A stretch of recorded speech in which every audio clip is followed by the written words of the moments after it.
second episode. We made it to the sequel of Tomb of Annihilation. We are very excited for this because I enjoy being a DM in general. You notice on this wonderful little intro page, we are missing a person.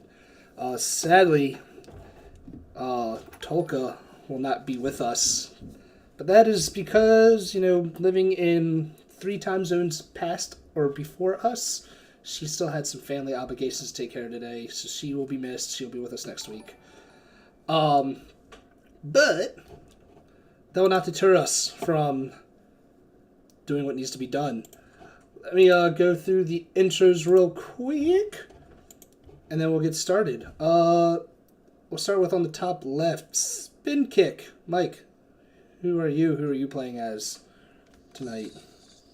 Hello, I'm Mike. I'm Spin Kick X on Twitch. I'll be playing Turris Aero 6, Dragonborn Ranger. My other ranger will not be here, and we will figure that ish out while we go. Ish out. Okay. Next over, we'll go over to Courtney, because I don't actually have a segue other than, hey, we're going over to Courtney. Who are you? Who are you playing as? Howdy, gang. I'm Cornelius here on Twitch. Cornelius on Twitter. Cornelius with a US instead of an ass, because I try not to be such an ass on a public forum. Whether or not that's actually being achieved is up to you to follow and find out. I'll say no. I will be playing... Who am I playing? I'm playing... Listen, I'm in 5 games, including this one. It's hard to keep straight sometimes. Well, it's written right there on the screen for everyone. I had to pull it up. I'm still watching fucking Never-Ending Story. I'm playing Negan Eladicor, the Goliath Cleric. Alright. And that's all you need to know. Probably playing coming up next, who's probably playing as my favorite character already, just because of how he has to communicate. Claude, who are you playing as this wonderful campaign? Yes, I am Claude. I am playing as Sid Steven, the Kenku Wizard, and I am all rip-roaring and ready to go today with my 20 pounds of birdseed that I purchased last time. So much birdseed. It is ridiculous. Finally, our player that does not have a camera, she just gets to see his picture of his sweet typhon ass all night long. Sleepy Wolf, who are you playing as? Oh no. Are you there? Nate! There you go. Hi, I'm Sleepy Wolf. I'm playing Xeris, the Tiefling Bard, who apparently just likes to hit on people and start bar fights, almost. Well, I mean, you attempted to start bar fights. You didn't succeed. Came close, though. Don't tempt me, because I'll just go in and throw a punch. You son of a bitch. And our player that's not here, Tolka, who it's a little sad that she's not here because we ended off last week or 2 weeks ago with a wonderful little cliffhanger. She was trying to steal a Triceratops. But let's do that quick little... We'll lead into that in a minute. But, yeah, if you guys don't remember, our gang made it to Portney and Zaru. They've been tasked with finding the cause to a so-called death curse, that they know the cause of it is somewhere within the jungles of Chult. Outside of that, there's very little information that was able to be given to them, just because that information is not available. While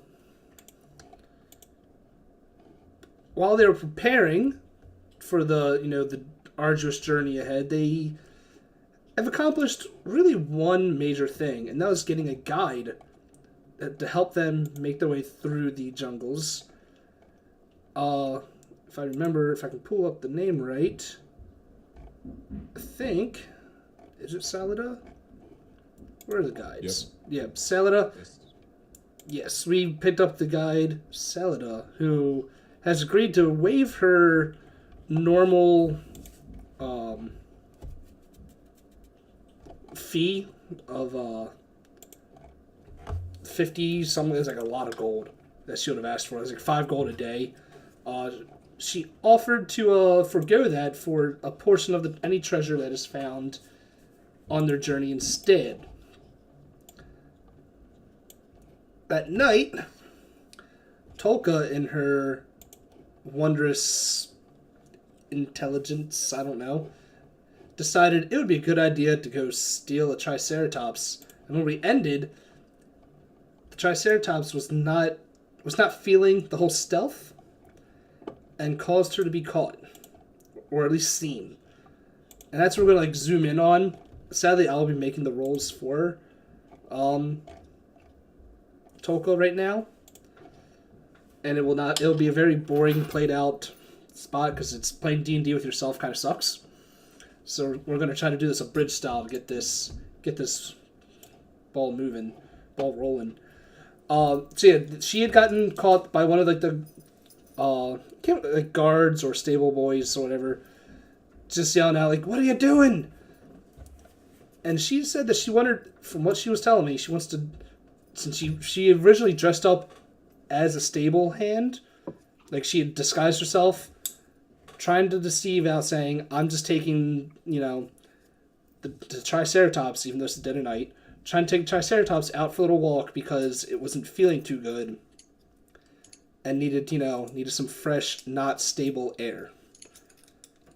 So I'm going to roll some deception checks and some wisdom checks off the guard, and we're going to see what happens. After that, we'll get to the actual gameplay for the night.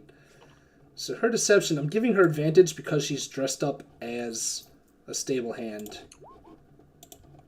That's the 6, so let's hope the second roll is better. That's a 15. That's right, she doesn't have her set to automatically roll advantage. And I just need to roll a d20 and see if it's higher or lower. I rolled a fucking 3. Cool. Yeah. I really wish she was here to make this more entertaining. But yes, short version, she gets out of the stable area itself with the Triceratops. I'm going to make her roll just 2 random animal handling checks as she walks through the streets so that this Triceratops doesn't cause way too much of a distraction or ruckus or what have you. And so she can try to get it, to where you guys are staying. So 15 and 13. Cool. I just wanted a 10 or higher. Cool. That's the only thing I wanted to do with her so we can actually get to the rest of this game and get this going. So for story's sake, you guys have a Triceratops. Or at least she has a Triceratops right now. Dope. Whether or not you keep said Triceratops, we'll find out when the full party is here and how you guys play this out. Wonderful. But just to make just like I said, it sucks she's not here that I can't really, play it. And I see what in our little Zoom chat, needs to stay in cover away from people. I was doing the animal handling because her stealth is through the fucking roof, and the animal handling so that she could, keep the animal under control and move where she wants it to move. On that note, we'll say, Wayne's World. Oh god.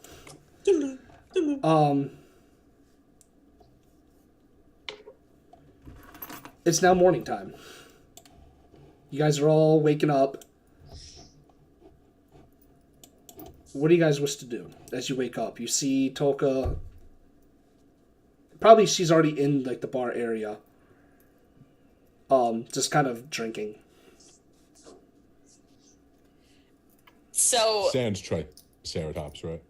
I mean, this Triceratops is probably most of the inns and places of respite usually have some place where people can store their animals, their cargo shit. So Triceratops is probably in one of those storage areas right now. I mean, she did, make sure that it didn't look the same as it did when she took it out, correct? That way, a random person can't come by and be like, hey, that's my Triceratops. Well, you know what? Now that you said something. Uh-oh. shit. She has a disguise kit. Bam. Rolled a 9. Well, if you guys come across anyone with while you have the Triceratops, I will make rolls, and if they beat a 9, they might know that it's not hers. God damn it. I mean, are you trying to disguise it even more? With your 12? Yeah. Alright. Well, we'll say that you can assist with that. Okay. I got my numbers in my head then. Cool. So what are you guys all doing in the morning? You guys are all, like I said, you're all awake. You probably see her in the inn drinking. Salada is not there yet. She will, because it's still early in the morning. She said she will meet with you sometime today, really. But she's not there yet. So Negan's an early riser. Okay. And we were staying in that inn, right? Yes. Okay. So Negan would have gotten up, I would imagine, before everybody else. And if no one was awake to like take direction from, he would have gone outside, found an axe, and started cutting firewood. And like that's part of his. You're in the middle of town, so I don't know. If someone saw you doing that, they'd probably be like, "What the hell are you doing?" What, cutting firewood? In a hot, humid, tropical Oh yeah, I did forget that. peninsula, they'd probably look at you like, "What the hell?" Okay, is so wrong let's backtrack that for a second. I did kind of forget about that. I need something to hit. You need something to hit. Oh, jeez. Yeah. If you want, you can ask around and see if you can find some place where you can hit things. Yeah. I'll do that. Just roll me. What do I want you to roll me? Roll me perception. We'll just use that. Perception. Yeah, we'll use that for your gaining. I got a 4. All right. It takes you a good hour or two to find something. You probably get a little frustrated while you're asking around, but Walk up to the nearest stone building and just frustrated. there is, if I remember correctly, I believe there is a gladiatorial pit Ooh. Mm-hmm. somewhere here in the fucking in the Ansario. I just cannot remember for the life of me. Yeah, I think this one might be at the Basically, like, I mean, he's a cleric, right? You got to prepare your spells. So But he's also a big ass bumbling. there's a place in town called Executioner's Run. Okay. It's usually meant for any criminals that are caught and, like, you know, the victim or, you know, whoever caught them, instead of doing take the law in my own hands, they go, well, you're going to be placed in the Executioner's Run. You make it out of this alive, you know, you're okay. But what it is a 50-foot wide, 200-foot long track, essentially, where they let you, if you wish, and you can use it as to hit something or, you know, make bets. They let you run down this path, and they've set loose hungry velociraptors, panthers, an allosaurus, I was getting ready to ask, is this essentially the Running Man? but with dinosaurs. Okay. Fuck. People usually go out there to watch, you know, prisoners or criminals die, but every once in a while they do allow, you know, the everyday person to bet their own life to make it through this. Look, I just need a training ground or something. I need a dummy to hit. This is the closest thing to that. Your dummy would be a live animal that is wanting to eat you. Okay. So somebody points me in that direction. This is how Negan prepares his spells every day. You know, gets up and, you know, it's a bit like getting up and going at it with a fucking punching bag. You prepare your spells by punching things? Sure.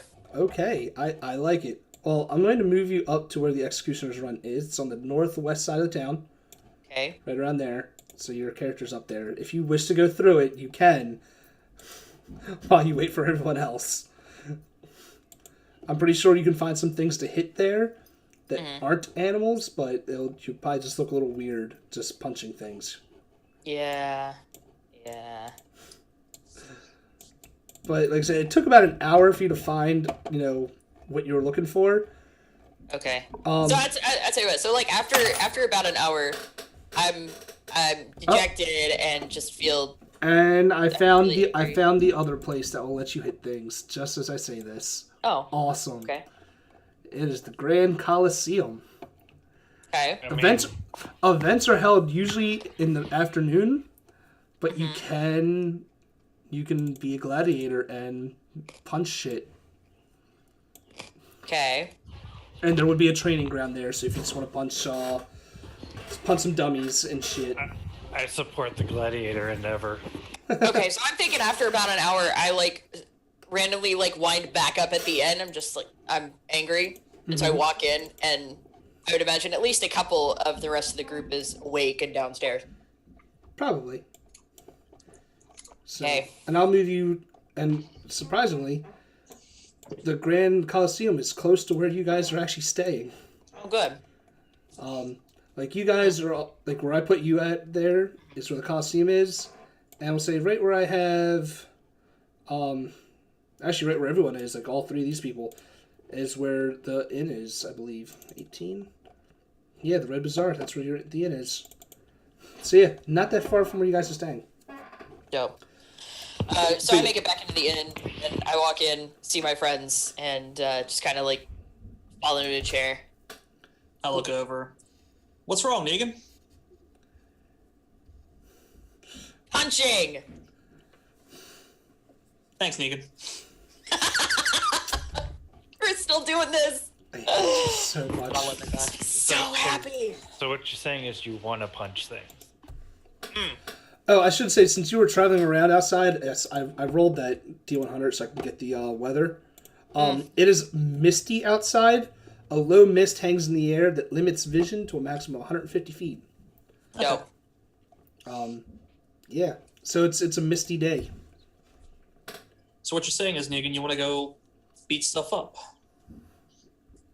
Prepare. Prepare to beat stuff up. Where can we do that?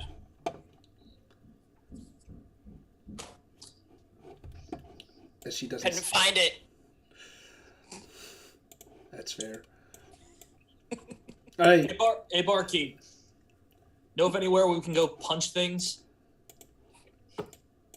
Well, what sort of things do you wish to punch? Buddy here needs to train. Gotta find her a place to punch things. Maybe gladiator ring or something like that. About 4 blocks, and she like points in a direction like what she would assume is like getting like the bearings. Like I'm inside a building right now. That way, about 4 blocks to that way. That way? Sounds good. Come on, Negan. Let's go get you trained. People usually die in that gladiatorial pits. Don't right? care. Going on. Let's go. Okay. That's exactly what Negan would have said. Be like, don't care. You guys, y'all do you.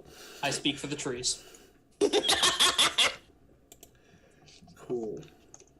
I mean, I can support the death of a character. I mean, who doesn't support the death of a character sometimes? Technically, people don't die in this place. I mean, we gotta test it out. So, are you going to the gladiatorial pit? Yes. I'm gonna follow with her. Alright, Yep. cool. So, you come across I would say for on Sid Stevens' part, this is the point where he's coming down the steps because he's kind of probably the last one to come out. Juicy worms, need juicy worms. Where there's dirt, there's worms. Let's go find some. If you're saying that like loud enough, the barkeep would probably be like, look at you and go, out in the jungles, like, you're not finding worms here. Like, like, I don't sell worms in this establishment. Do you sell tequila? What is tequila? Fair enough. Dope. And we just find out that the barkeep deals in people. She buys and sells humans. Shit. All right, so let me read this about the Colosseum. It says it's a giant stone gladiatorial place. It's a Colosseum. Like, it's picture the Colosseum of Rome. Like, it is a huge monstrosity of a building.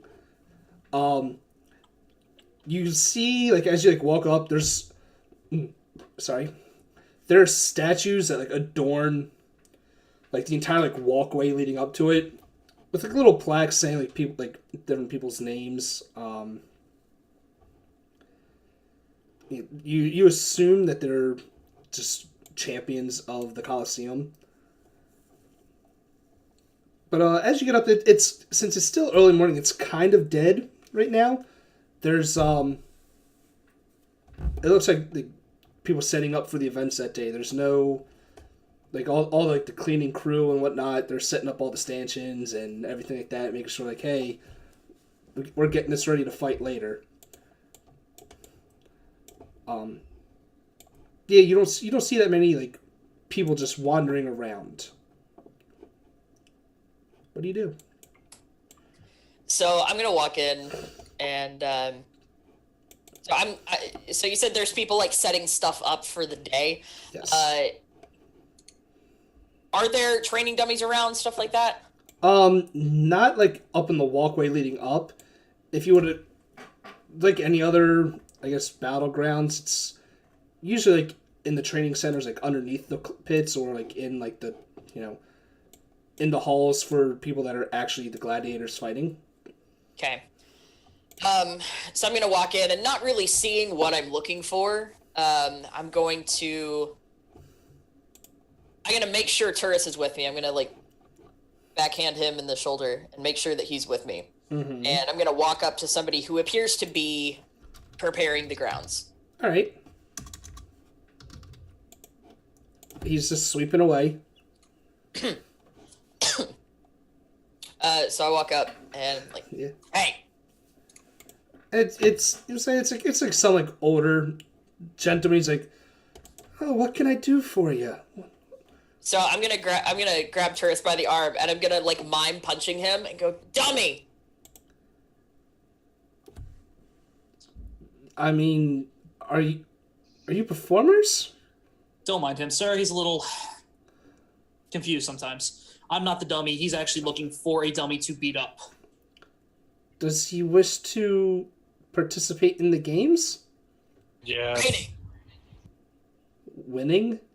Training. Oh, training. That's what I said. I heard like three noises go off at once. Training. Well, we normally only let the gladiators use the training grounds. I think at that, Negan's gonna start like flexing and showing off a little bit. And he's like still holding his broom like. He's stumped.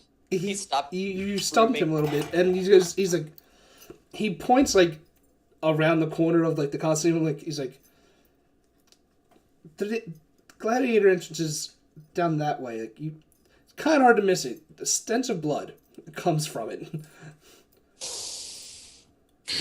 And turns that way and starts walking off. All right. Smells like home. I'll follow. I mean, he's just watching you guys walk off, and he's just looking at you like, The fuck? like. What kind of fucking day did I sign up for? He's like, my day just started.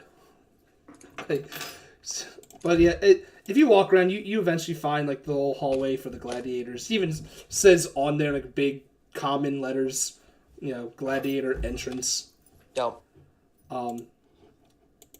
No one's manning it, like the entrance, Mm-hmm. because I'm saying it is still early morning, but it's like you see like the little entrance, like the little like doorway or archway, because it's not actually a door, but it's just steps leading down.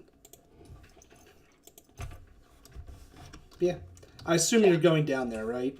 Yeah. All right. Unless somebody stops me, I'm No one's And then stopping you. direction. You walk down. It's probably about like 15, 20 feet down. You eventually come into like an open area. It's very poorly lit, like a small little training area. Like, I guess the best way to explain it would be, or analogy, if you've played Oblivion, the arena training ground there, just that small little room with a couple dummies and, bulls or targets for bulls, targets for like archery and whatnot. It's just a couple of those things. You see like 2 or 3 people just in there, just whacking away at some of the dummies. No one's really paying any mind. They're more concerned about their own workout regime. Sweet. So I'm just gonna find a training dummy and just start going to town. So like you would see Negan remove the amulet from his neck because he wears this like big ass medallion that has the symbol of his deity on it. So you would take that and hang it on the dummy. And then just start like it's like Rocky at a punching bag. He just starts Going to town on it. Yeah.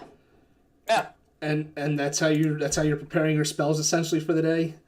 So by punching shit. Yeah, occasionally over a few minutes you would see the medallion actually glow like 3 times. Okay. And then so that happens over the course of maybe 20-30 minutes. And then once that last one happens, he, finishes off real good and then puts it back on. He's like, let's go. Done. Okay. If he's good, we're good. We're leaving. This might have been the most interesting 15, 20 minutes that I've dealt with of explaining how someone prepares their spells.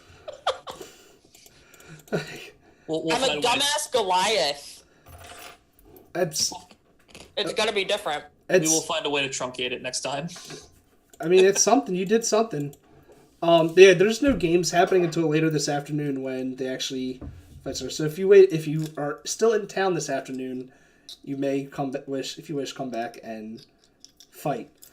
It's usually most fights here usually do not end in someone's death. They don't? They don't. Oh. Usually non-lethal, but accidents do happen. Fair.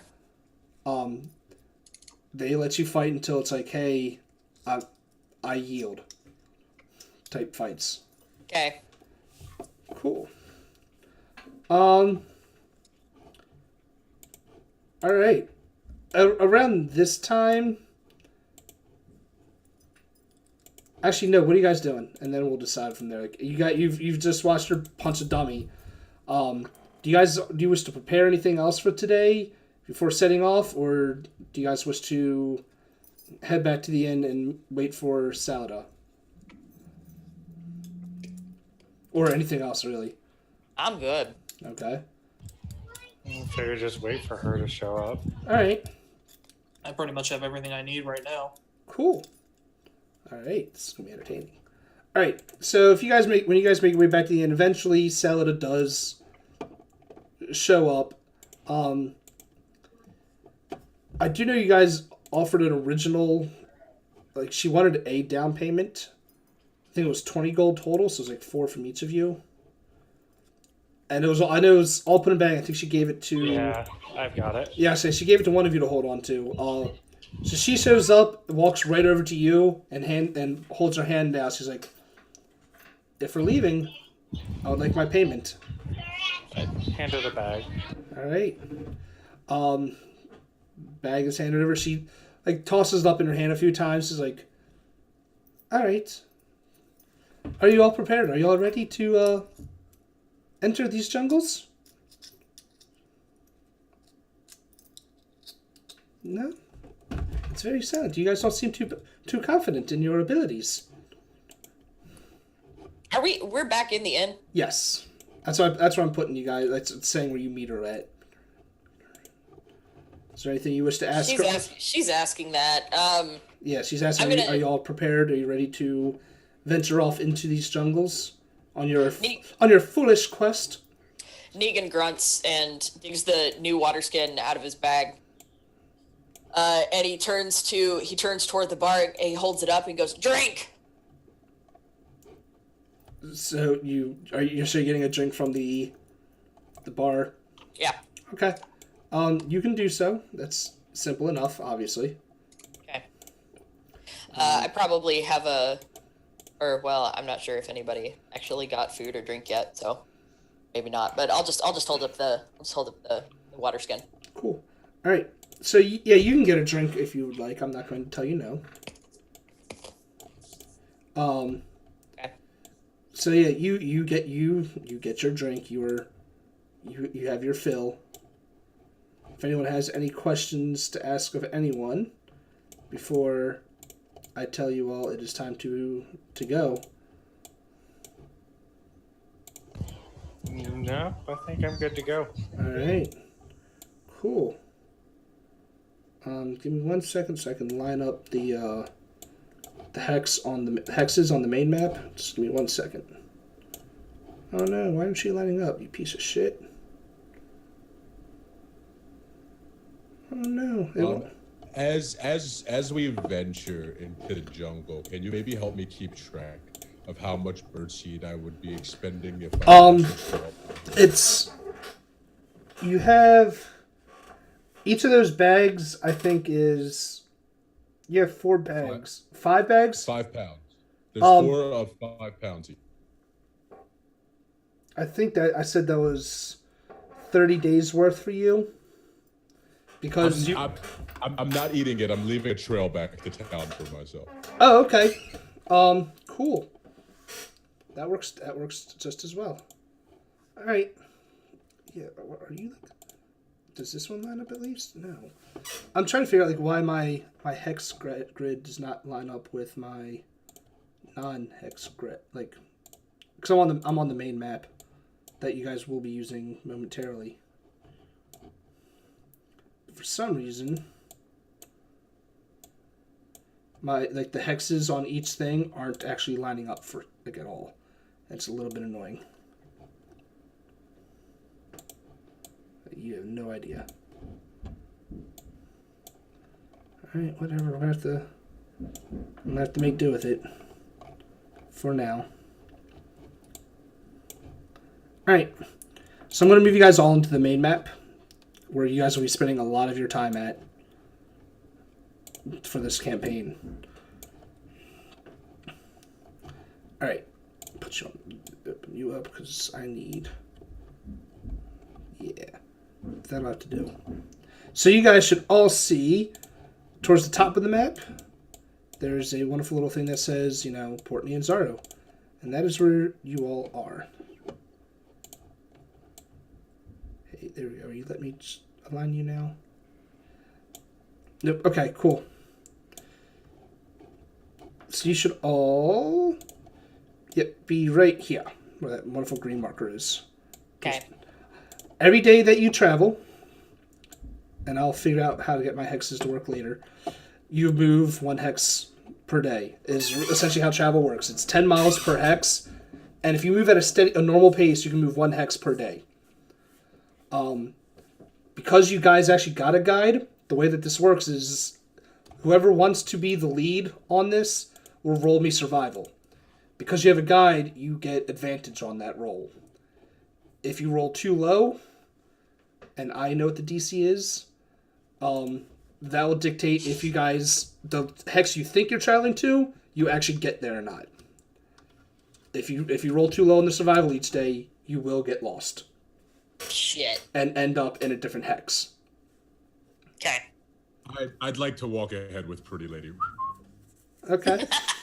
So you're going to be the one rolling survival with her then? Yes, absolutely. All right. So, first thing she asks is, where's it you wish to go? Worms. Well, we can find worms all throughout the jungles, but I need to know where it is you wish to try to reach first. The Magical weapons. magical weapons.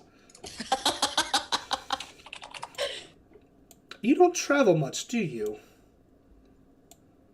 Nope. I didn't think so. Cool, I'm just moving the map around trying to figure shit out. Hey, Birdman, why don't we let the Dragonborn take point on this?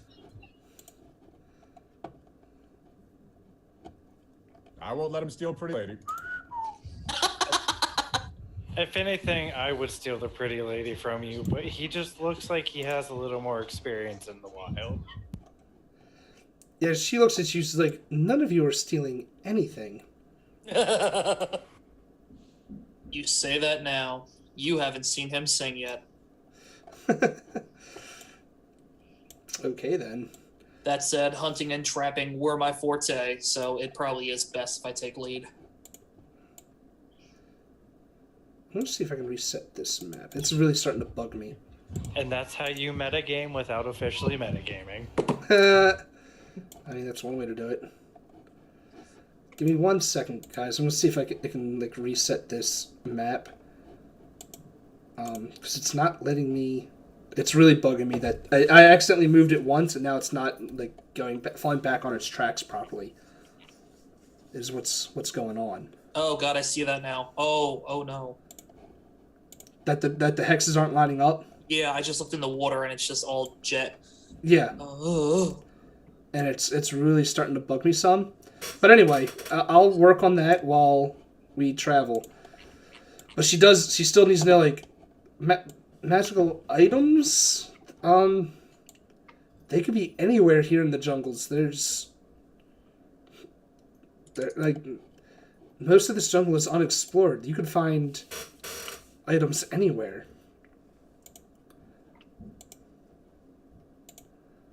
Weren't we told You're the expert. a couple of places to start? Not really, because you guys didn't actually, search for... You guys didn't do much searching. She has a few places that she can take you that might be a start, but what I'll do is I have a couple places that are here on the map that are not covered, and I can roll for one of them, and she can take it to there as a start. And I'll do 1, 2. Well, I would say to her quickly, what's the most interesting artifact you've found in the jungles? Most interesting that I have found. Let's see. Let me actually see if she has what she has on her, so I can get a better idea.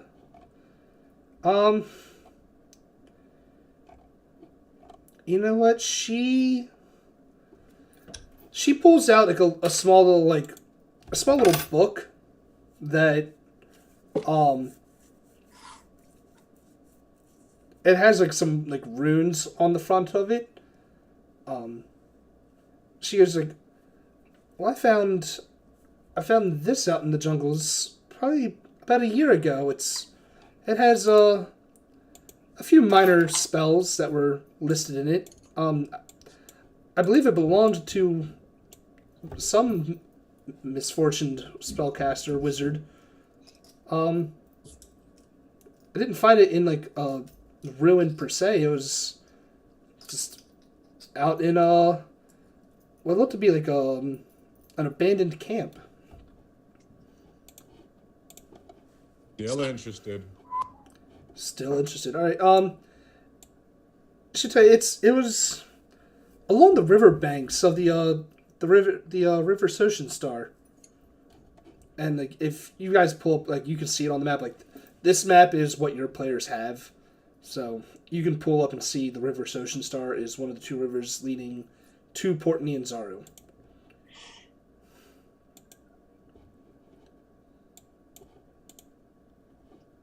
That didn't duplicate you at all. I kind of look at the team and follow the river then? Looks to see the. Yeah. Looks. Ugh. Get your words out. The best start. All right. English is hard. English is hard for you. English It's is hard. it's not your first language. Lack of caffeine. Let me try that. Put that hex on. nope, that made it worse. God damn it. Oh, dude, my OCD, you're killing me here. Who you telling? Alright, cool. So if you guys wish to travel along the river, it will make your DC a little bit easier. But whoever's rolling that survival, I need you to roll it for me. 15, okay. Now 15. Yep. Now let me roll my 3d20s for the day. Actually, we're just going to roll 2 of them. Cool. So yeah, here's the other part of it. I roll a d20 3 times for each day of travel, and that dictates... I'm going to have to start rolling them to myself so you don't see them. But that'll dictate if you have any random encounters in the day. But luckily, your first day of travel, coming out of Port Nyanzaro, is relatively uneventful. This is why I really wish the hexes would line up. There it goes. We'll put it there. You guys find the river, the entrance to the riverway, no problem. You guys like walking along the banks. Yeah, no real trouble this day. And here's, like I said, this is where the campaign's going to, depending on what I roll for your encounters, is where it gets either boring or very entertaining until you get to like your first major location. And I have a lot of locations for you. Yay. Cool. So, unless if anyone wants to do anything at night when you guys break camp, let me know. But I do need to know if anyone's hunting and how you guys are getting food. Or food. I need to know how you guys are getting food and water. Otherwise, you have to use your rations. I know you guys have a rain catcher, so your water should be good. But I need to know how you're getting food for each night. Okay. So we have the rain catcher, and I actually have prepared create or destroy water. Alright. So that'll be fine. I also have purify food and drink. So if we do find something here in the jungle, then I can probably... All right. Yeah, how can I look around and figure out what food is around as far as like animals or... Survival. Yeah. All right, let's take a look here. I'll do the same. Natural 20. Maybe not. All right. Well then, yeah. So if you're hunting, since you're on Nat 20, you'll find... I think you can find enough... I know there's an actual set of rules for how much you can find. Roll a... It's a D8. D8. And that's how many pounds of food you find. Mm, Six pounds of food, so that's enough for all of you. Because you need a pound each day. perfect. Well, and I was just curious. I mean, for my end of it, like, is this like meat proper, or what about just like insects and stuff like that? It can be a mixture of meats, berries, anything that you need to survive that day. Okay. I'm not going to make you do 8 separate rolls for different foods. Because Right on. and if you're eating insects, you're pretty much set. Like, you're going to That's find what them. I was actually wondering. Is that like is like my ration out of that like in excess? Like, could it potentially be used to like feed them more? Or... Well, if you're just eating like insects and whatnot, then they'll just use 5 of those pounds, and they have 1 pound that's left for tomorrow. But it'll only last 24 hours, so they would have to use that extra pound tomorrow. So it's a one-time shot per day to Yeah. make sure we can get food. Okay. Yes. Otherwise, you have to use a ration. Fair enough. Okay. Cool. Once he comes back with that, I'll use purify food and drink. So that just renders everything free of poison and disease. Cool. I like that. Let me close out Port Nyanzaro because I don't need that anymore. Right. Let me open up the land of Chult. That is convenient. What, It that- sure is. Yeah. Good job. Do. All right. Got it. So next day. Thank you, Jacob. You're just traveling along the river each day, right? For right now. Correct. All right. So roll me that survival check again. Just make sure you don't get lost. Don't know why I closed out my page. You might as well keep that bitch open. 22. Yep. Nice. All right. Now let me see if I can get this to roll just to me like I want it to. So that you guys don't see what my rolls are. What is it? Just like roll to GM or something? Or Slash GM roll. yeah. 3d20. Let's see if that works. Hey, it did. All right. And then I need.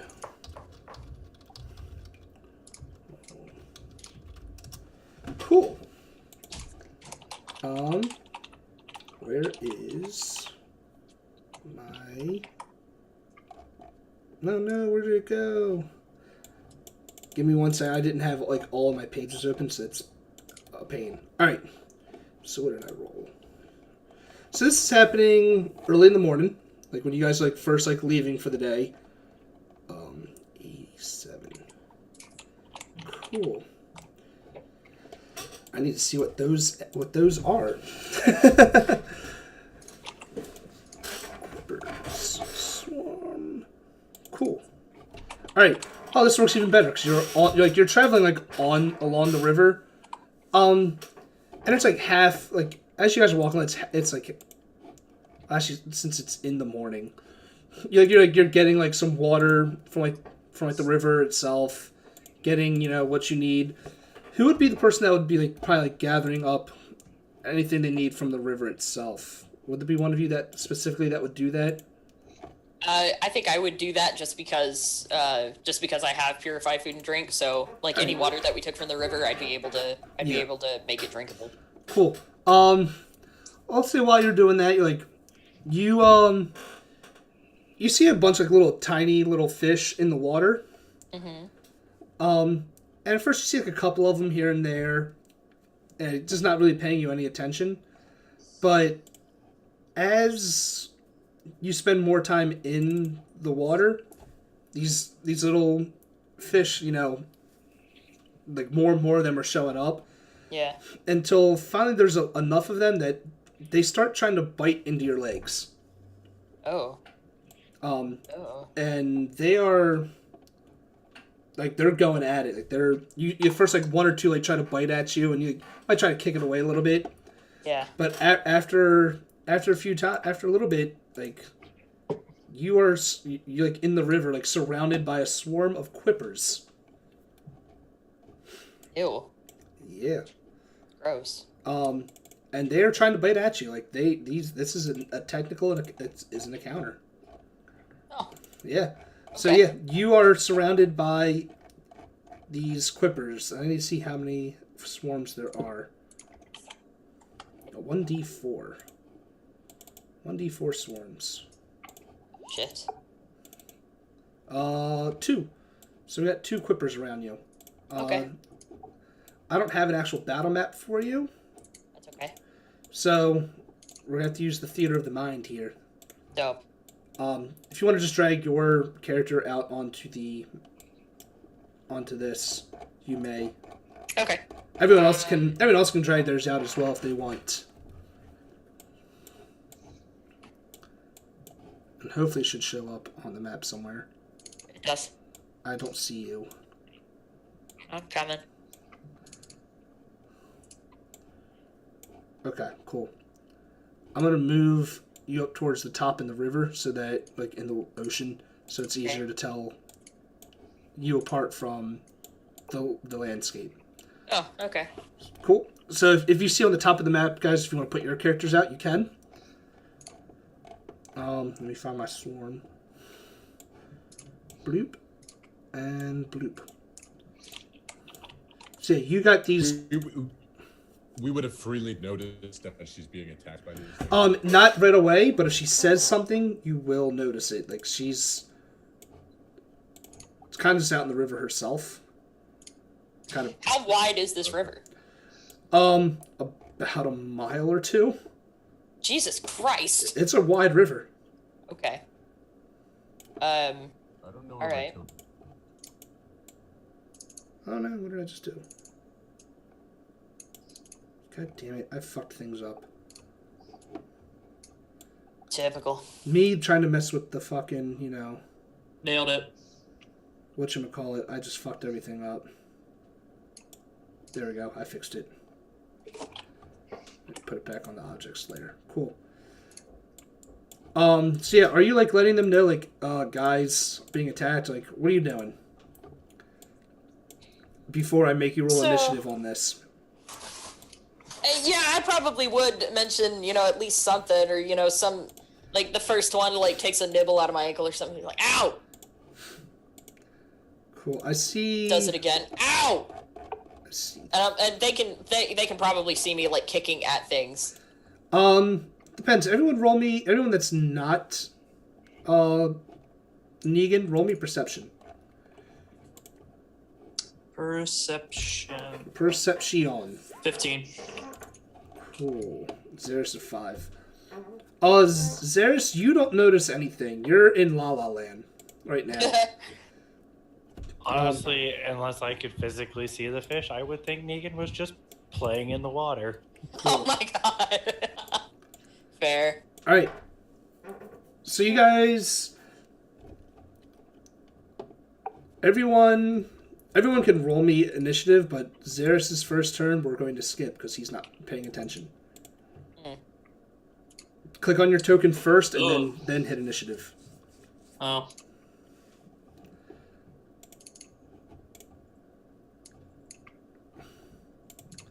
Except 13. that way it actually puts you in the turn order. Taurus, I'm going to switch yours so it is 6 because that's what you got. At least I tried. You did try. I need equipment 1. I can't click my token. Where is your token? Did I not put it out there? I don't see it. There we go. What is that tiny thing? Yeah, yours is super tiny. What the hell? There we go. Now you can click on your token and roll initiative. There we go. Gotcha. And I'm missing one initiative. I'm missing it from Claude, I from also Sid. need my token. I need my token made clickable. It's not clickable? Uh-oh. Why is it not clickable? I just went to my bio info and just dragged it over, which is fine. Yeah. Why is it not letting you do it? Give me a second. There it is. Oh. I see it says controlled and edited. Cool. Cool. Alright. Let me put this in the correct order. And we're going to start with one of the one of the storms are going to start biting the shit out of, Negan. Negan. Oops. Close you. What did I roll? 11. Does 11 hit your armor class? Hell no. Then you are I'm gonna double check, but I don't think it does. at level 1. You never know. Nope, it doesn't. And before I forget, are you guys doing the meat grinder mode? The extra experience? Oh. I think we agreed to that. Okay. Yes. I just I wanted think to make sure. everybody Yes. agreed to that. All right. Xeris sadly has to miss his turn because he's not paying attention to shit happening. But you'll be able to attack you'll be able to move next turn. Gotcha. Because I don't have an actual map, you'll all be able to reach her on your turn. Him. Him. Negan's a guy. I'm sorry. Because I don't have it. I don't have actual maps for it because I didn't want to pay the extra money for extra maps. But Sid, it's your turn. You see Negan like kicking at something. You don't know exactly what, because you're like not in the water itself. But she's kicking and like flailing about in the water. Can cantrips be used as a bonus action? For the most part, no, but there are some that will. Like, because it'll say right on there if it's an action or a bonus. Alright, let me... Could you know offhand if message is or not? Message is a full action. Okay. It actually says right on there, casting time, 1 action. Oh yeah, fair enough. Yeah. Okay. In that case, I guess I'm just going to like walk up as close as I can. at me. I'm gonna try to get like to see if I can maybe with my bonus action see if I can actually see what's going on down there. In the river. I mean, if you walk up to the water's edge, you can do that on this turn. You'll be able to see all these essentially piranhas surrounding her. Okay. Dinner. I pick something up off the ground. Hopefully, there's like a stone along the embankment or something, and like go ahead and flick with my sling. All right. Go ahead and do so. 19 will hit. Cool. Roll me some damage. I think it's already. There we go. How much? 3. All right. Okay. Do you want to attack the one on the left or on the right? Decide. It doesn't really matter. If one looks more vicious, I'll take that one. But if not, I guess I'll go the one that's like in front of or behind, more so like. Okay. Behind. Cool. I just realized how powerful these things are, even though, like, this is the danger of this campaign. The encounters are not, leveled to you. It's whatever you run into, you run into. Negan, it is your turn. You're in the river right now. I'm going to roll a d4. And we'll say out of the 6 movement spaces that you can take to get out of the water, that's how many you are. That's how many steps into it you are. So 1, you're literally right next to the edge of the water. Okay. So what I would like to do is I want to try to cast Inflict Wounds. Inflict wounds, okay. But that's a touch attack. Okay. So you can still do it. You reaching out and trying to touch as many of these fish as you can. A 13 will just hit. Oh, dope. Okay. Outstanding. So Inflict Wounds is that's level 1. Okay. All right. That's 3d10 necrotic damage. Jesus Christ. Yeah. One of the swarms. It's kind of hard to explain this in game wise because it's just two. Even though it's 2 swarms, it's a shitload of fish. Yeah. So I'll say, out of all the fish total, you managed to kill off about a 4th of them. Oh, good. And then after that, I'm going. I mean, you said I was only 1 step into the river, right? So you're 5 feet into the river. You can take that 5-foot step out. Yeah, I'll step out. All right. I'm going to give an attack of opportunity on one of the swarms. Okay. And it'll be that one. So you won't take nearly as much. 13. Nope. And you are fine. Sweet. So you're outside of the river. They're still they're trying to follow you up onto the banks. Uh-huh. Sadly, once you're out of the water, they can't really reach you. Yeah. But they are still a couple of them trying jumping out of the water a little bit, trying to get up onto you. But it's their turn is pretty much null and void because they can't do much. Yeah. Okay. It is Turris' turn. Did you come back? It is your turn there, Turris. If you wish, it's up to you guys. If you wish to say fuck this river and not kill them, or kill the fish from afar. Well, I'm not much for hand in hand, so I'm gonna get a little bit closer to it, maybe about an extra 10 feet or so. Not much. So you can get close to the river's edge. Pretty much. Mm-hmm. And I'm gonna go ahead and take a punk shot. All right. Do it. That will not hit. Not even close. No, not even close. The first swarm, the one that you have damaged to all hell, I'm going to try to have them attack at disadvantage. They're going to try to jump out at you there. They're kamikaze fish? Well, damn. she's still like right on the edge of the water, so they're like trying to jump and bite. They're hungry. They want some food. 19 Oh, yeah, for that'll do it. 9 piercing damage. Okay.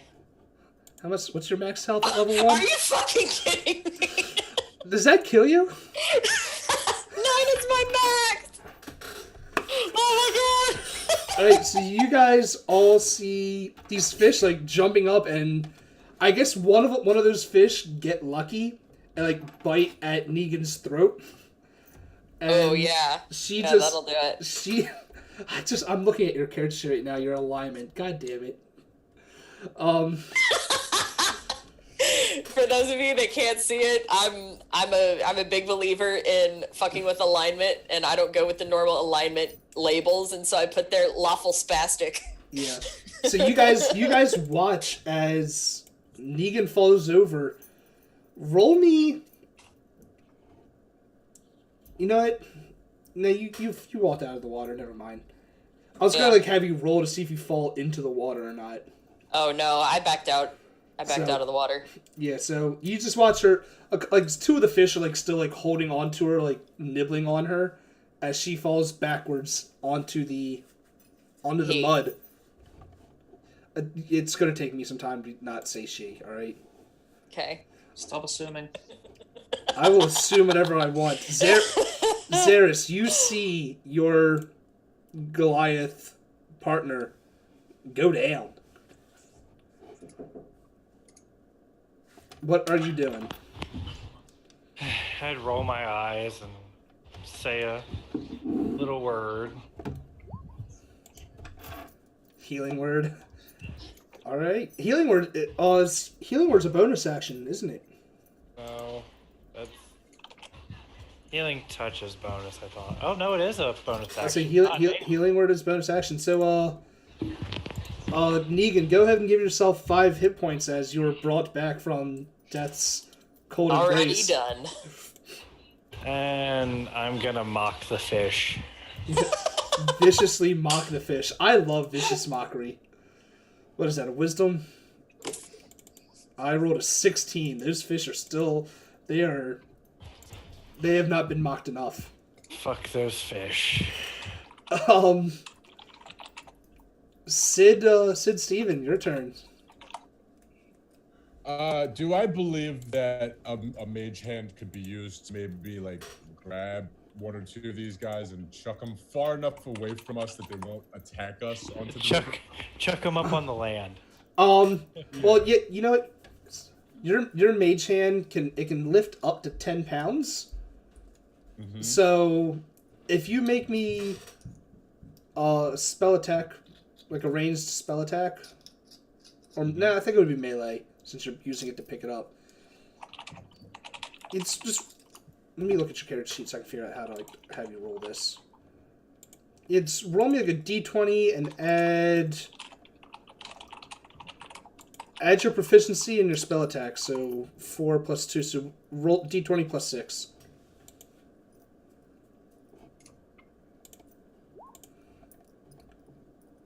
Yeah, you can pick up a decent amount of one of those swarms and just chuck them far. Nice. Yep. I'd like to chuck it somewhere like on our side though, so that we can eventually go and harvest that for food. So you want me to throw them onto the ground essentially, into the pretty much, but far enough away that they won't be able to like get a bite on. Yeah, that can be done, no problem. And then I'm gonna roll a d6 to see how much just for like bludgeoning damage from falling, essentially for this swarm. And I'm gonna throw them like over here. -3. Cool. And those fish are all out of water, so eventually they're all going to suffocate anyway. Yay. It's not the fish's turn yet. Negan, it's your turn. You are prone. You still have like 1 or 2 fish on you, like not the entire swarm. Mm-hmm. But you were prone, somehow still alive. I'm going to... Are they still biting me? The 2, those 2, they kind of are, but not really. Okay, so I'm on the ground. I'm gonna pick them off of me. Mm-hmm. I'm gonna get up. I'm gonna turn to everybody else and say, "Who wants this fish?" I'm gonna hold it out. Who wants this fish? Who wants this fish? You do so. You're welcome. Are you? Sid kind of bobs around like a dolphin. Actually, for my turn, I'm gonna. So I get up and I pick these fish off me and turn around and say that I'm gonna make sure I'm far enough away from the shore that can't happen again. Cool. You do and so. I'm gonna start like breaking their necks. Cool. Since you're just holding on to some fish, I'm not gonna make you roll for that. But the only thing I'm gonna do next is, since you're far enough away from the banks, I'm just gonna roll on the last swarm that's still in the water to see if they stay or disperse. Like their food is gone. Yeah. And nope, they eventually leave on their own. Bye, Felicia. Bye, Felicia. And the fish you guys have on the ground, let me look at quippers real quick, because I don't know how useful they would be for actual food, because they are technically tiny creatures. Oh. Snacks. Yeah, at most, if you dry them out, that you can use them for like just like something to munch on. I'd say, yeah, they're just pretty much snacks for you guys to munch on for the day. It'll if you hunt for food later, it'll make your DC for that a little bit lower. So we just got the D&D version of goldfish. Pretty much. Awesome. Nailed it. We got fish sticks. You got fish sticks. Don't call me that again. And then what I'm doing for experience, let me get my little notepad. I'm gonna bank all the experience you get each day, and when you take your long rest is when you'll actually get the payout. Dope. Makes sense. How much is a swarm worth again? 5 million. And you technically defeated, even though you defeated one, the encounter was 2 fish, 2 swarms, so you're getting the experience for both of them. Hell yeah. 40. Cool. Plus our extra XP for meat grinder. Yep, I'm taking that into account. Oh yeah. So, and there's there's 5 people in the party, right? 5, yeah. I'm splitting the experience with Tolka, even though she's not here, because that would be very unfair for you guys to get experience and her not. I'm providing updates.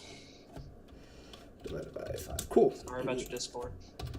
I don't have Discord open, so. Good. Cool. Cool. All right, so you guys successfully finished your first encounter. How does that feel? Feels like we need music. You feel like what? Feel like we need music. Happy? I've still got that Final Fantasy thing you sent me. Yes. Got that playing in the background. I've got a playlist building. Don't worry. Cool. Nice. So yeah, that was your first encounter. Congratulations. Let me go back to my day. Yeah. Thankfully, the rest of your day goes by uneventful after that.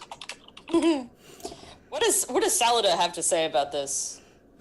Zelda looks at as you come out of the water and you guys are like dealing with like the stragglers of the fish. Yeah. She's just looking at you and just shaking her head like, don't go into the water. It's not smart. Not smart. She says that, and I'm like killing this fish. She says that, and he's like, "You want this fish?" No, thank you. No. We should be going. Probably a good idea. But yeah, you since there were no other encounters for the day, lucky you guys. I need the survival check for food that night, and then I'll tell you how much experience you guys got. 12. Since you guys had the munchies, that is enough. Roll a d8. D8. 7. Yep, you guys have enough food for the day. Congratulations. Yay. I am good at this. I am good. How are you hunting? Are you just like walking out and like just like There's what? there's a reason I picked the hand axe. I'm essentially just walking around. This is big enough, dead. And if it's, So you're like finding like you're probably finding like little like honestly you're only finding like small animals, but you find enough of them to right. And if it's big between- enough, like a deer or whatever in the distance, it's getting data boy treatment where the Um, action is flying. Oh, by the way, you used an arrow and missed horribly. Yeah. Make sure you're marked off. You're down one arrow. No, I've got that updated. Don't Cool. worry. And any arrows that you have that hit anything, especially mainly when we're on land, shooting in water, it's a different story. You have the opportunity to retrieve them. Recoverable. Gotcha. Yeah, but you guys all get 88 experience for the day. Yay. You only need another 122 or 222 to level. Oh, good. So she needs to die 3 more times. That's fine. Yeah. By the way, conveniently off topic. Does she get a same power boost for different story? Go ahead. Okay. Is anyone doing anything that night at all? Conversing? What have you? I would at some point just ask Salida just a little bit of if she has any combat experience at all. Like, is she really just here as like a guide, or is she capable of any? She can defend herself, and Okay. she can fight. However, and this is up to you guys. If you want her to fight, she will soak up some of the experience you get Mhm. because she'll be a combatant. Right. But you see her if you're asking that, you see like on her hip is a scimitar, and she also has just a bow like around her, like on her back, like over her shoulder. She knows how to fight, and she will do so if need be. But it's only honestly it's only going to be if you ask her to, or if things look very grim. Pretty ladies are back up. Yes, backup. I guess I should have asked you if you wanted her to fight beforehand, but yeah, it's for the most part she can fight. It's going to soak up XP. So yeah, like I said, if anyone has anything they want to do, I need the next day survival check rolled. Survival. 22. You should be right there. 22. Cool. Bloop. Let me roll my GM roll. I don't know what the hell. That one. Damn. You guys are getting lucky. I'm not rolling high enough to give you encounters. What's the weather? Just curious. Ooh. That is a good idea. Good Yeah. question. Gotta keep it fair. I forgot about weather already. 43. It is sunny with pockets of rain. Nice. So it's a nice day for you guys.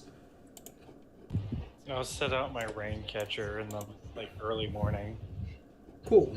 Gather a little bit of water. Hold on, let me make sure I got my days right. So, 1, We have 3 moving so far. 2, 3. I accidentally hit you guys one more. I really hope you guys get an encounter again soon. Because I don't want to just be traveling and nothing happen. Because then it does get boring. But yeah. Ooh. How much What? water do I get for my eight survival? Well, since it's raining, or pockets of rain, I'll say you don't really have to roll with the rain catcher, but since it's only pockets of rain, instead of getting the full, I think the rain catcher gets you 8 gallons a day. I'll say it only gets you half of that, so 4. So if you guys want to have enough water for everyone, you're going to have to find a way to get a little bit more water that day. I got mine. You guys, no. I will if I can get some water from the river without getting in it. You stay away from the water. Thirsty Thursday, and I pull out my water skin. And if I can do it without getting in the water, I'd like to fill up my water skin, and I'll just use purify food and drink. I mean, you can. You just dip your hand in the water with the water skin. Okay. You do that. Nope. Yeah, you just got unlucky and there was an encounter in that morning. That Yeah. being said, I have my bow and arrow ready at just aiming. Cool. Mike, roll me 2 survivals, 1 for food and then 1 for travel next day. All right, food coming up. That's an 8. Nope. You're all going to have to use a ration. Oh, It's shit. bound to happen.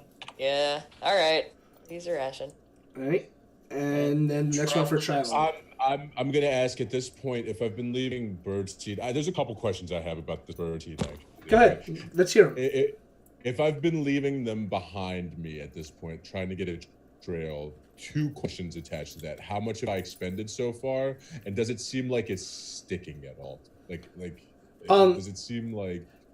Since I originally thought you were going to use the bird seed as food, and I know that was 30 days worth. You can pretty much attempt to make 30 days worth of a trail. So you've used 3 of your 30. Okay, and how about does it seem like it's holding at all, or does it just seem like a fruitless effort? Roll me perception. Okay. As I chew on my I have a keychain. feeling about the ring. Perception.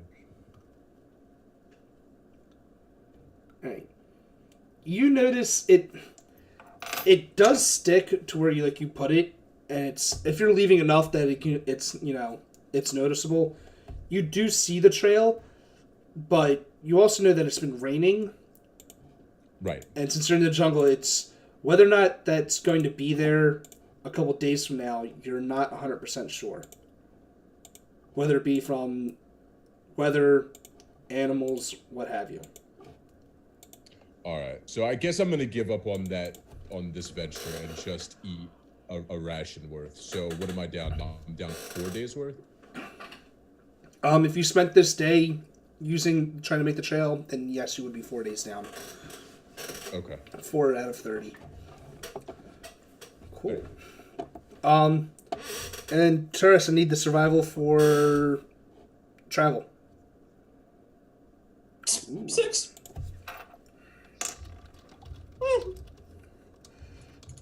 Motherfucker. It was bound to happen. That's twice in a row. It was bound. Law of averages. Get out of here. Fair. I'll give you that. That chaos plateau doesn't like you.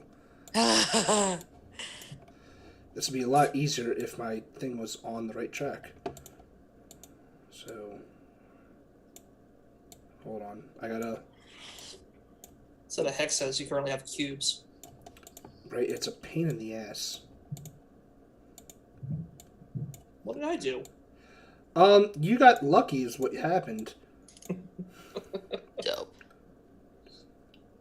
Yeah. What happened is you got lucky. Because what it is when you fail, I roll a d6 on my end, and that will dictate which hex around you end up in. Nice. And you just happen to end up in the one that you wanted to go to.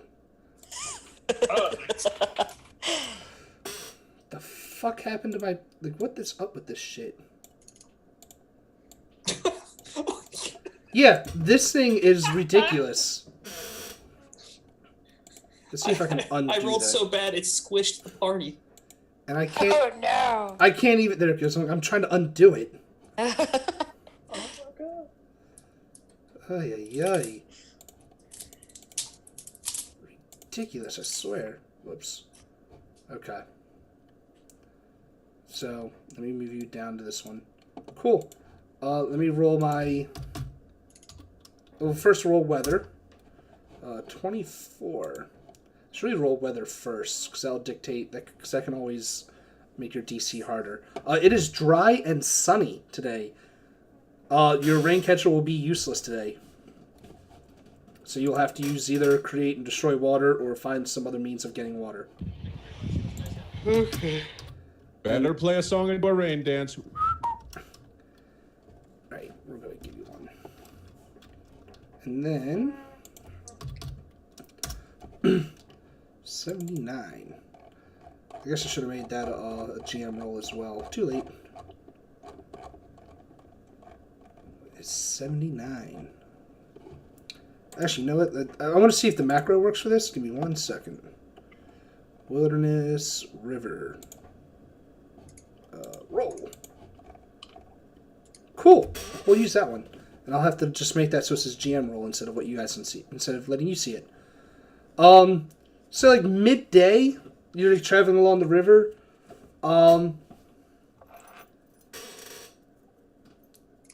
Since you saw it, it's like I can't really take that back, huh?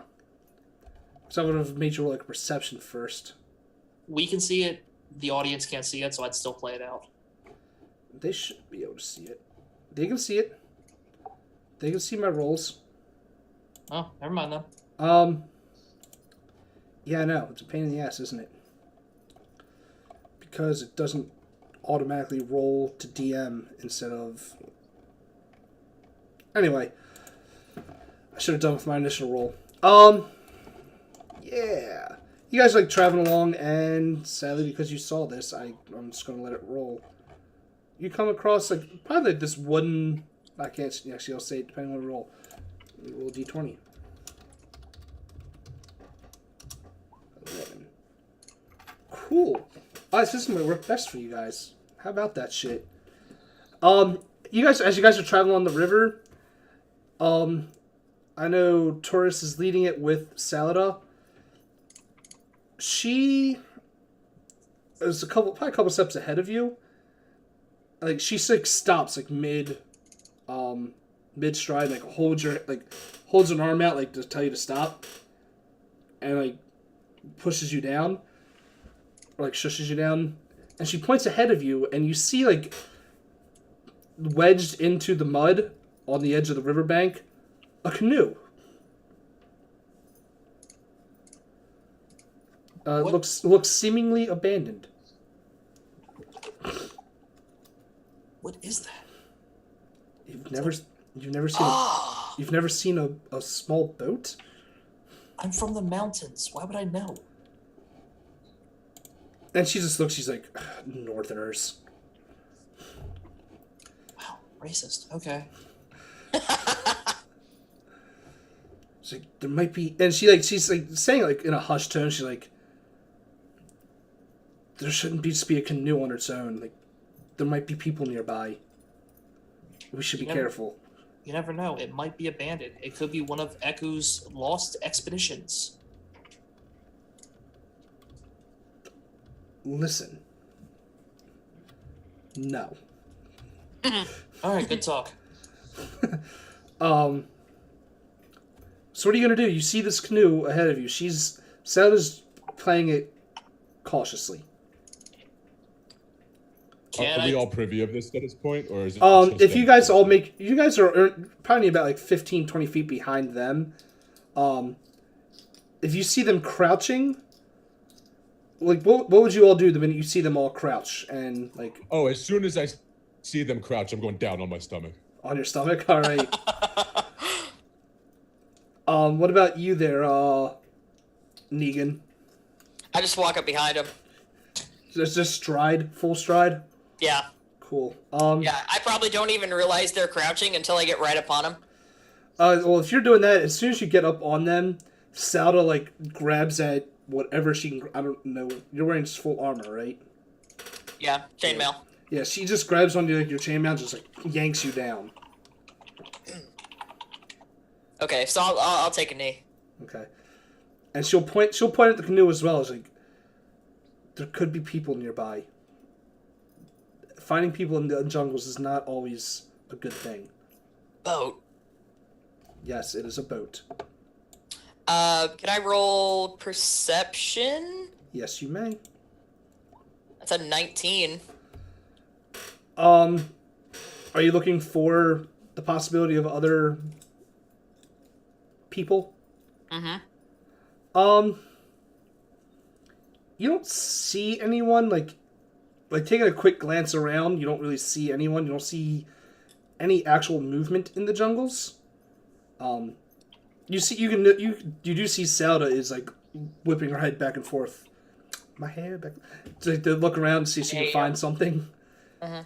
But if you don't see anything as of right now. Okay. But yeah, that's all I'm giving you. What shall you do? I look at the river. I saw a fish. Thank you, Deacon. You're such a simple-minded fool, aren't you? I saw a fish. Yes, you saw a fish. Some of us- Congratulations. That means I didn't see any body. All right, Sid's been kind of like slowly like solid snake crawling forward towards them. Am I hearing this conversation at this point that we kind of are like unsure? Okay, You're hearing it. I'm going to cast Unseen Servant and send a servant out to go and check out what's going on. All right. So you're giving like the servant like what's like his orders exactly? Sorry. Wait, say that again.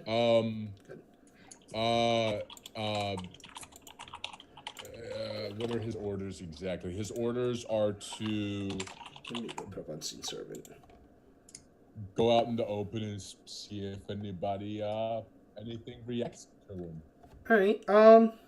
No more than 60 feet. Okay.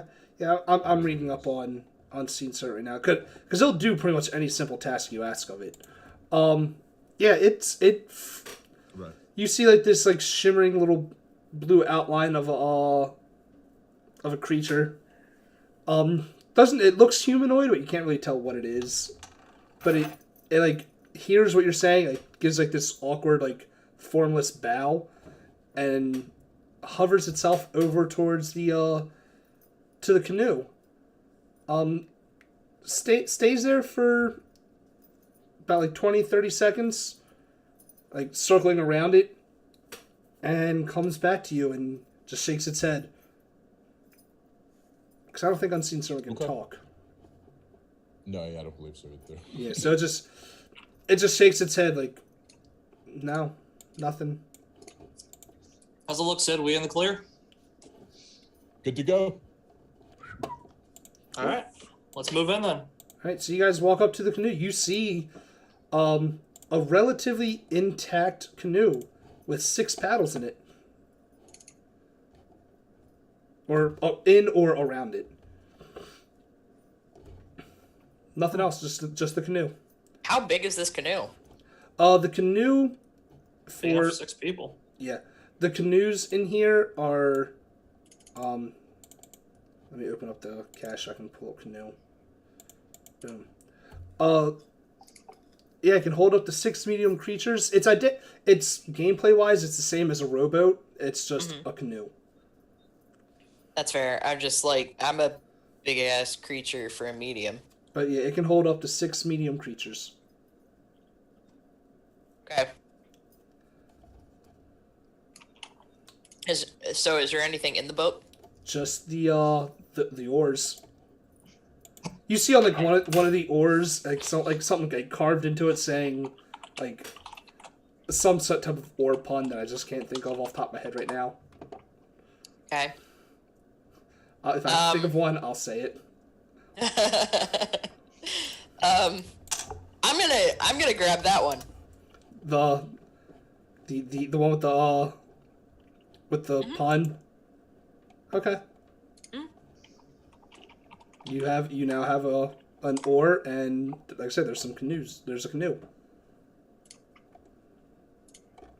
Are you guys taking the So canoe? while everybody else is kind of looking around, I take a. Do I have a dagger on me?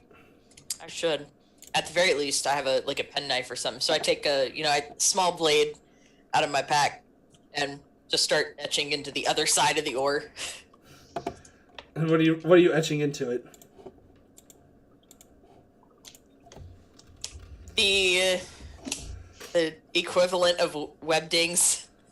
Just like random ass hieroglyphics and shit. I hate you so much. So yeah, you guys, it's midday. You guys have found a canoe. Short version, what are y'all going to do with this canoe? We could take it. We could use it. We could break it up for wood.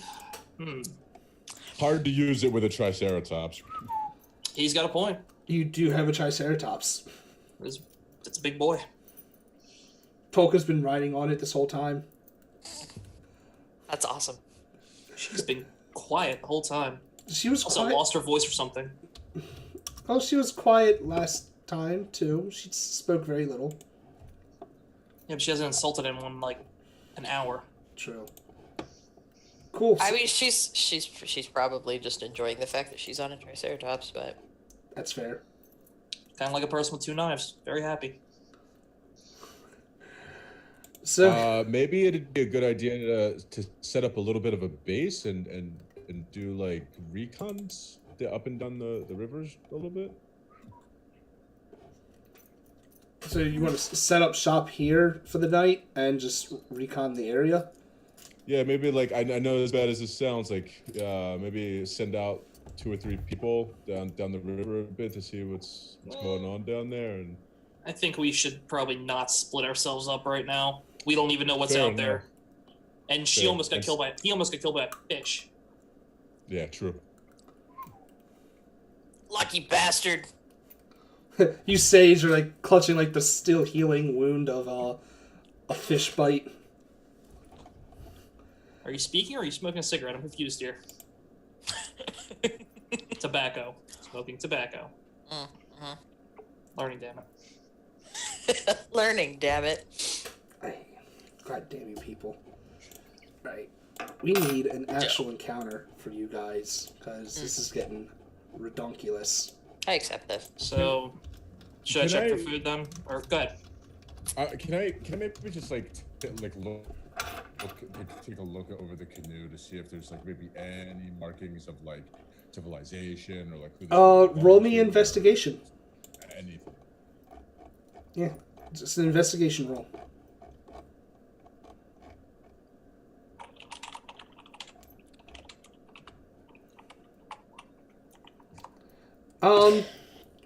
You see on the 14's good enough. You see on the there you go, that's what I'm looking for. On the side of the canoe, you see like the symbol of it's like a fist surrounded by flames. Like carved into this, like not only carved, but like stamped into the side of it. Is it recognizable to me at all? Roll me. Where's Sid from? I don't remember. I think you told me that it's from the Glimmer. What is it? The Glimmer. Did we write it down at all anywhere? The Glimmer Isles. Oh yeah, I did say. Hello? Okay, yeah, you're far. I know. I remember now. You're like far off to the fucking east. You can roll me intelligence. And if you point out the sign to anyone else, they can roll me intelligence as well to see if they know what this is from. Okay, I wouldn't say anything right off the bat. I would see if I'd know anything about it myself. All right, go ahead. So just you make the roll first. You don't know exactly who this symbol is from, but you know it's from some sort of mercenary company. You just cannot, for the life of you, put your finger on it. Okay. All right. At this point, I would probably say, anybody recognize this? And he points out you all see the same thing. That's a flaming fist. Let me take a look at it. Roll me intelligence. Oof, 8. Where's your character from? Because depending on where your character's from, I'll give you advantage on the roll. I'm from the northern mountains, so Then no, your 8 will. You have no idea. No. If anyone else wants to make that roll, you can.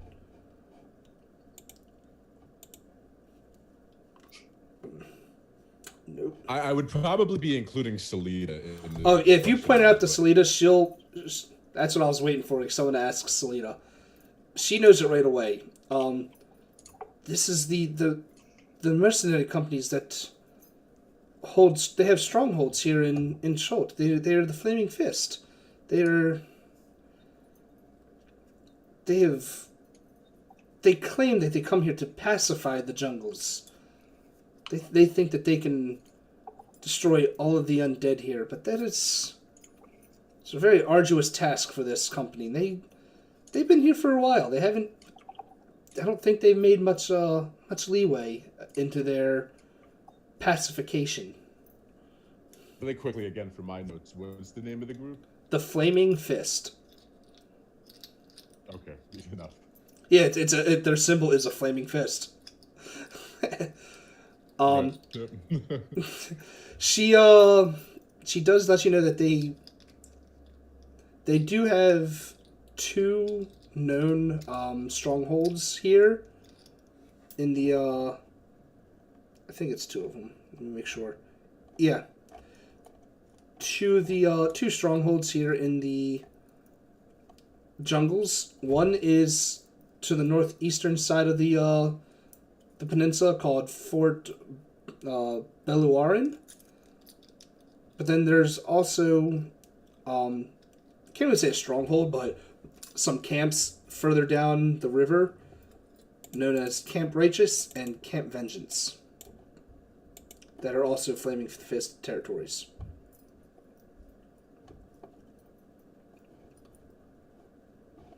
Here, put that in the chat if you want them. Fort Beluarin.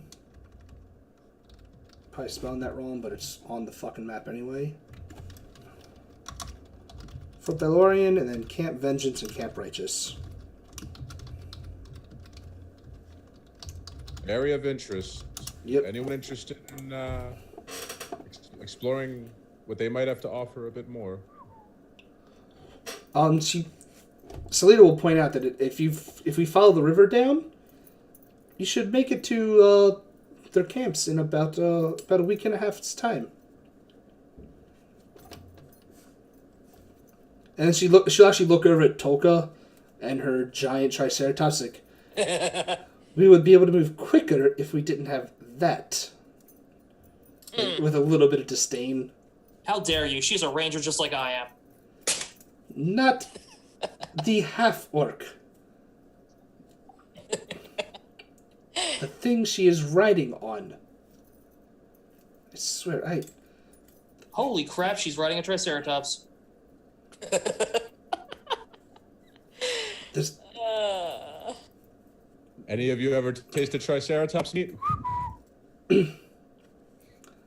I hear it. Oh, Selena goes, like, I haven't to myself, but I heard it is very delicious. We might have to use it later on. I've had cobalt. Does it taste like that? I'm sorry you've had to eat cobalt. Hey, do what you gotta do. Indeed. So yeah, are you taking, what are you doing with the canoe? I need to know that before we continue on, essentially. I don't think I'm mean enough to try to cast like friends or something like that on Polka right now while she's not here to get rid of the Triceratops. So. Oh God. Put the canoe on top of the Triceratops. I mean, the Triceratops can carry it right now. That thing can carry a lot of weight. The canoe, I think, is either 50 pounds?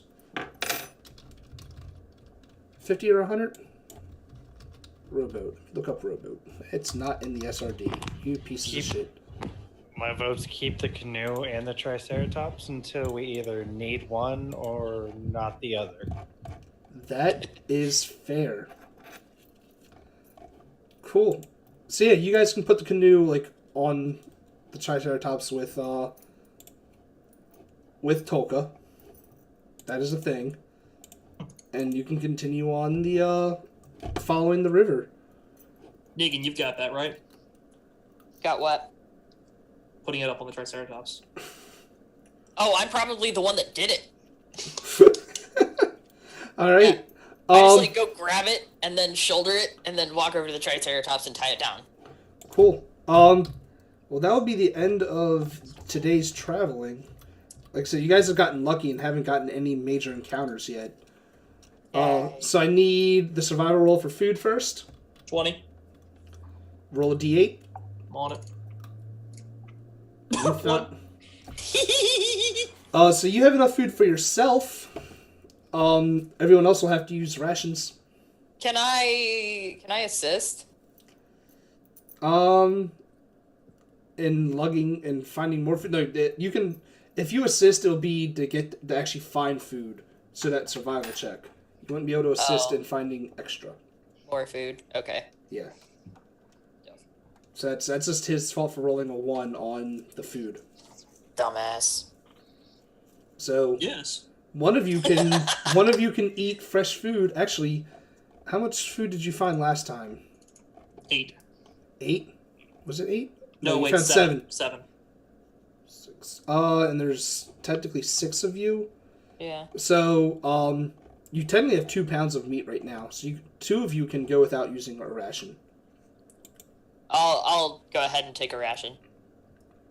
I'm assuming the person doing the hunting is going to eat some food. Yeah, I don't know. I've got plenty of birdseed right now. I don't need to. Cool. And I got to mark off 2. Actually, I guess is it 2 rations now? 3 rations from Tolka.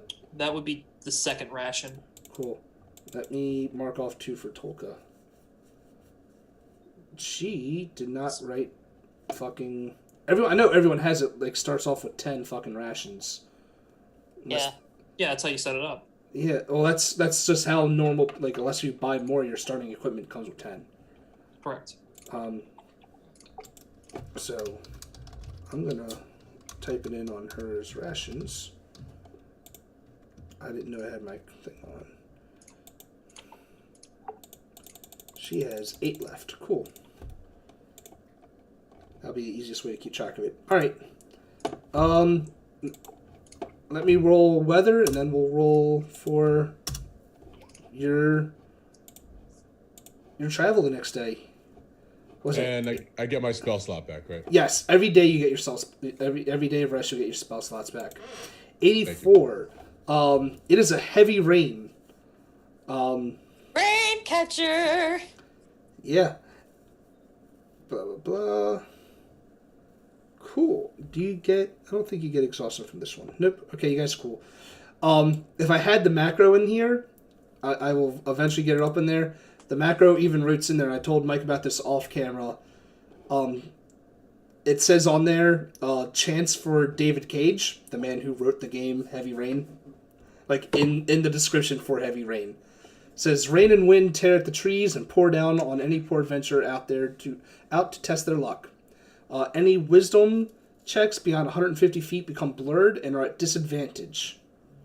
So you can't see as far out in the distance at all. So your survival check is going to be a little bit higher to not get lost. So what you're saying is I need to not mess it up. 16. Yep. That's fine. Oh, thank God. You're just still following the river, right? Bam. Correct. Cool. Woo! Look at that. You guys are making headway eventually. Let me roll my whatchamacallits? Hey, that's good. For you or for... No. 89. It's good for me. Yeah.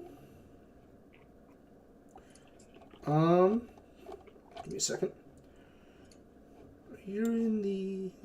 Ooh, we're going to do that one. Cool. Alright. So, your morning itself goes by you guys get up in the morning, no problem. You guys see all of the heavy ass rain. It's just a miserable time.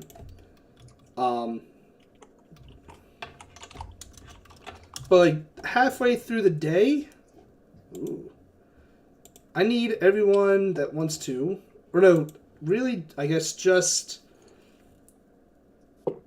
Turris. I want you to roll me perception. And you know what? I think just because you're a Goliath and probably spend a lot of time paying attention to shit like that, like your survival instincts are a little bit better. I'll say, Negan, you can roll me perception as well. Dope. 14. Cool. All right. One more. Need to roll one last thing. 2. All right. So while you guys are traveling through the jungles, you start. Negan, you start to smell like. Something just smells like rot, like flesh rot. And the further you like travel, the more and more you smell it. The stronger it gets. Yes. Like the closer we're getting. Okay. Yes. So I'd say when I first start to get a whiff of it, I'd like stop everybody and I'd walk forward. And you can see him visibly like. All right. I'm trying to find it. There it is. Cool. Ooh. I'm actually using a fake little battle map that I'm putting everyone on right now. Nope. Why is Xeris so fucking small? Small boy. I'm not gonna use Tolka. Actually, Jesus, it's okay. Turris came out small too. Damn it.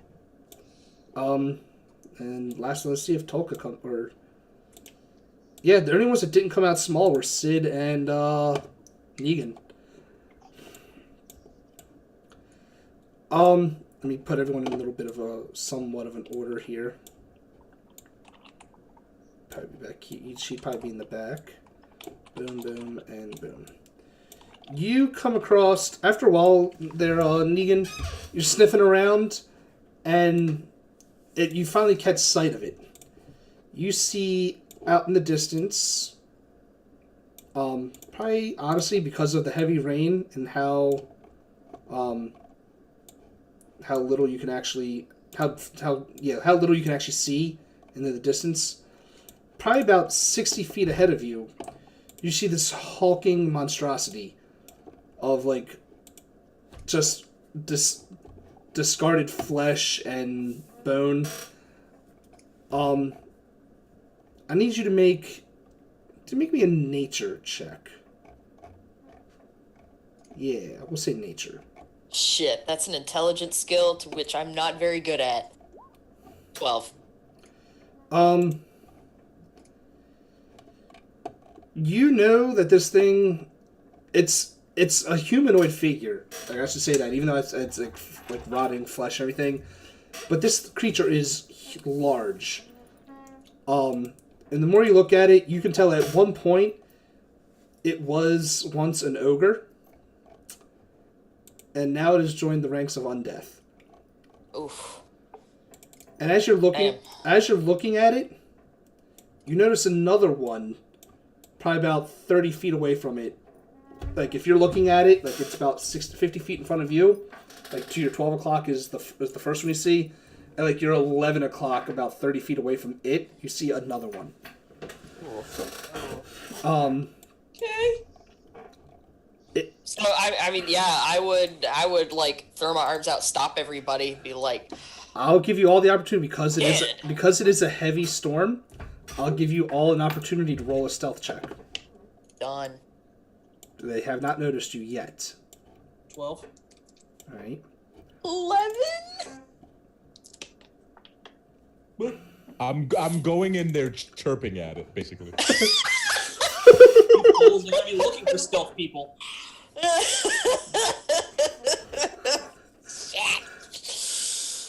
You know what the sad thing is? Their passive perception is an 8, so you literally just failed.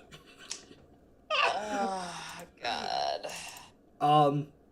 So yeah, let's say like as you guys are walking up, you Sid probably like trips over something, and lets out this loud like squawk, I guess, and it alerts the two ogre zombies to your presence. Y'all. This is going to be bad for you. God fucking damn it. I need you all to roll me initiative. Son of bitch.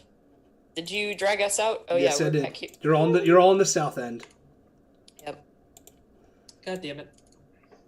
Yeah, god damn it. It sucks for you guys. Well, Oh, no, wait, the initiative hold up, order didn't come up, hold so up. it didn't work for us. I'm sorry, I'm gonna clear the initiative tracker on this so you guys can like re-roll them, but I'll put whatever you rolled like on there. Like what you initially rolled, I'll put them back on there. But I need you to Click my token. I need you to click your token and roll again. Can't click it. You can't click it? Nope. Alright, drag yourself out then. Let me delete these and just drag yourself out. Mine worked. Too late. Fuck you.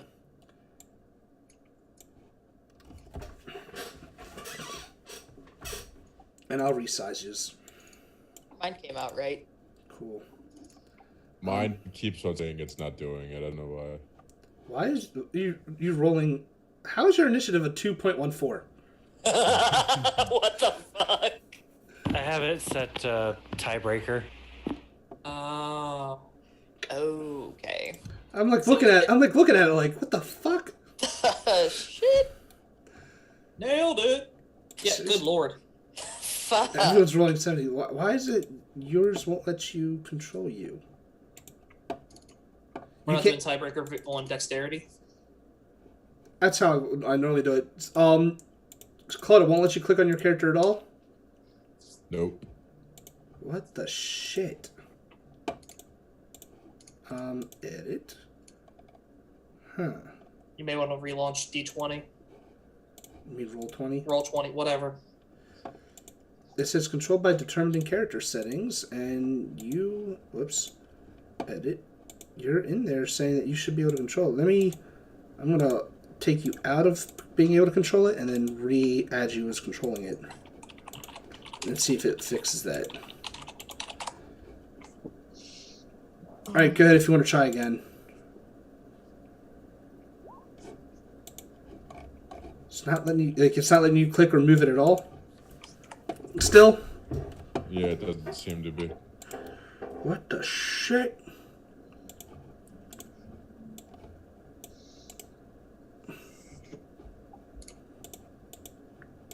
I can drag it out, but that's it. What the fuck nuggets? Oh wait, there's like another instant. Oh wait, oh you know what? There are two instances of me. Okay, sorry, I didn't see that. So you can move one of them? Yeah. Cool. Alright, let me put you all back to like how I kinda had yous. Give me a second. Cause I had Tolka in the back. Like towards the bottom. I had you like right in front of her. Like you two there. Bam. Because you guys are kind of traveling in not like a line, but all over the place. I would assume that would be the order. I know obviously Taurus is in the front, and right now Negan said he was checking the stuff out. Really the Bard, Sid, and Xeris. As long as you're anywhere between Tolka and Taurus, you can be wherever you want between them. I just put you there for now. And you know what? I feel... just in case you decide to use her, I'm going to pull out Salada now. Once I find the named NPCs.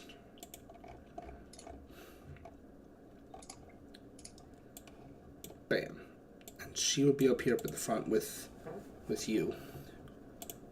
Because that's where since she was leading. Alright, let me roll the initiatives for these two things and we'll get started. They do see you, but you guys are still kind of far away. Come on. Oh.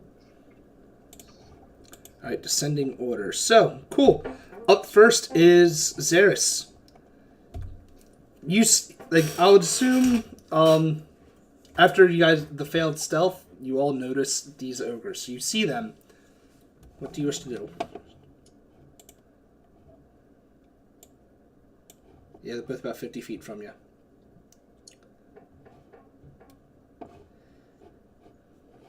I'm gonna mock me an ogre. You're going to knock you an ogre. All right. So I need to be... which one? Left or right? Just so I know which one to... Let's go the one on the right. One on the right. Okay. It's wisdom. 16. That beats it. So your mockery has failed you. Oof. I know they have a -2 on their wisdom too. This means I'm rolling good. Okay. Shit. All right. Turris, what you gonna do? I am going to be keeping my distance. You said 50 feet? Yes, they're 50 feet from you. So you should be able to hit them with a bow. Yep, and that's what I'm going to do. I'm taking a shot. Cool. 12. That does hit. Give me some Awesome. damage. You got 80 feet. 5 range. piercing. All right. You did 5 piercing damage. Congratulations. Whoops. No.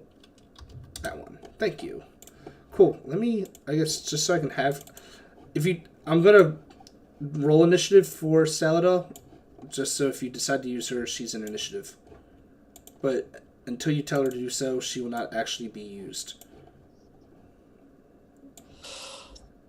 Cool. Is that all you're doing? Just popping a shot and just staying there? Yeah, I'm not moving. I've got Okay. enough distance on him. All right. Negan, I'm gonna remember your name. I keep wanting to say Sabria or Ananis. I know. I kind of just expect it now. You said it was still raining, right? Yes, it is heavy pour down rain. And they're 60 feet ahead of us? 50. 50? Fuck yeah. Why? Okay. What do you got? Because you're a Tempest cleric, right? Yes. Oh yeah, you're set, girl. Oh yeah. This is fine. So I'm gonna step ahead of everybody.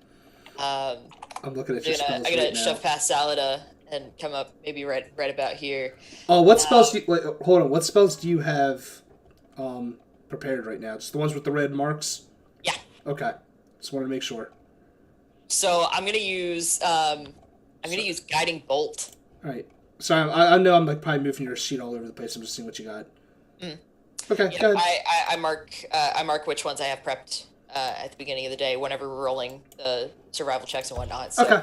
I've got Guiding Bolt, Cure Wounds, and Bane set up. I'm gonna cast Guiding Bolt. Well, let's see. Which one did Turris hit? Left or right? Right. Okay. Let's fucking go. That 22. will definitely hit. How much damage? So, level 1, 14 radiant damage. Radiant damage. So I like shove between Salada and Turris, and I march forward.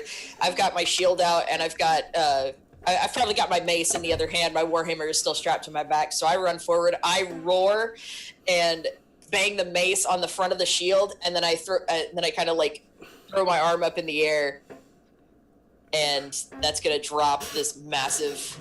Cool. And that gives advantage on the next creature that hits it.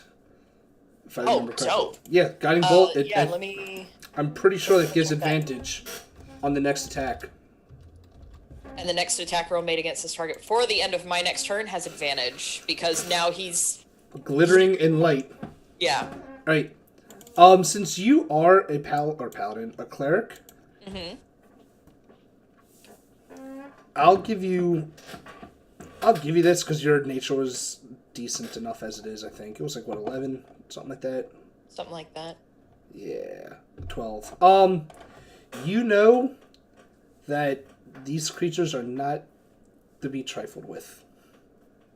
They are, since they were once ogres in life. You know that much. You know that they can fuck you up. And I say that because it's their turn. And what you didn't notice before, you notice now.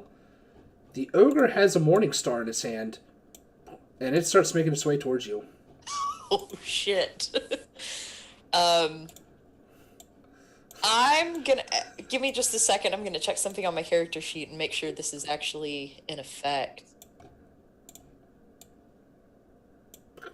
It was. All right. Let me add it back really quick. I wanted to make sure my shield was adding the AC, which Cool. it was. All right. Cool. Sid, you see these large creatures advancing towards your position. They look like they're ready to smash. Are these humanoid? They are, technically. Okay. Ogres! I would like to get within 30 feet of the one that hasn't been hit as badly. Uh-huh. That'll be that one. So if Okay, you want to get and I within have 30 feet, as long as you're like around right where the edge of my arrow is. Okay, I'm gonna basically like come up, and this is Zeresh right here, right? Yep. Okay, I'm gonna kind of like go behind, and from like around him, I'm gonna go ahead and do a charm person. This guy. You want to try to charm him. Okay. So he has to what? It must make a wisdom saving throw. If you just click on your on it, it should pop it up in chat so that I can see it all. Yeah, gotcha. There we go. Any human with wisdom saving throw.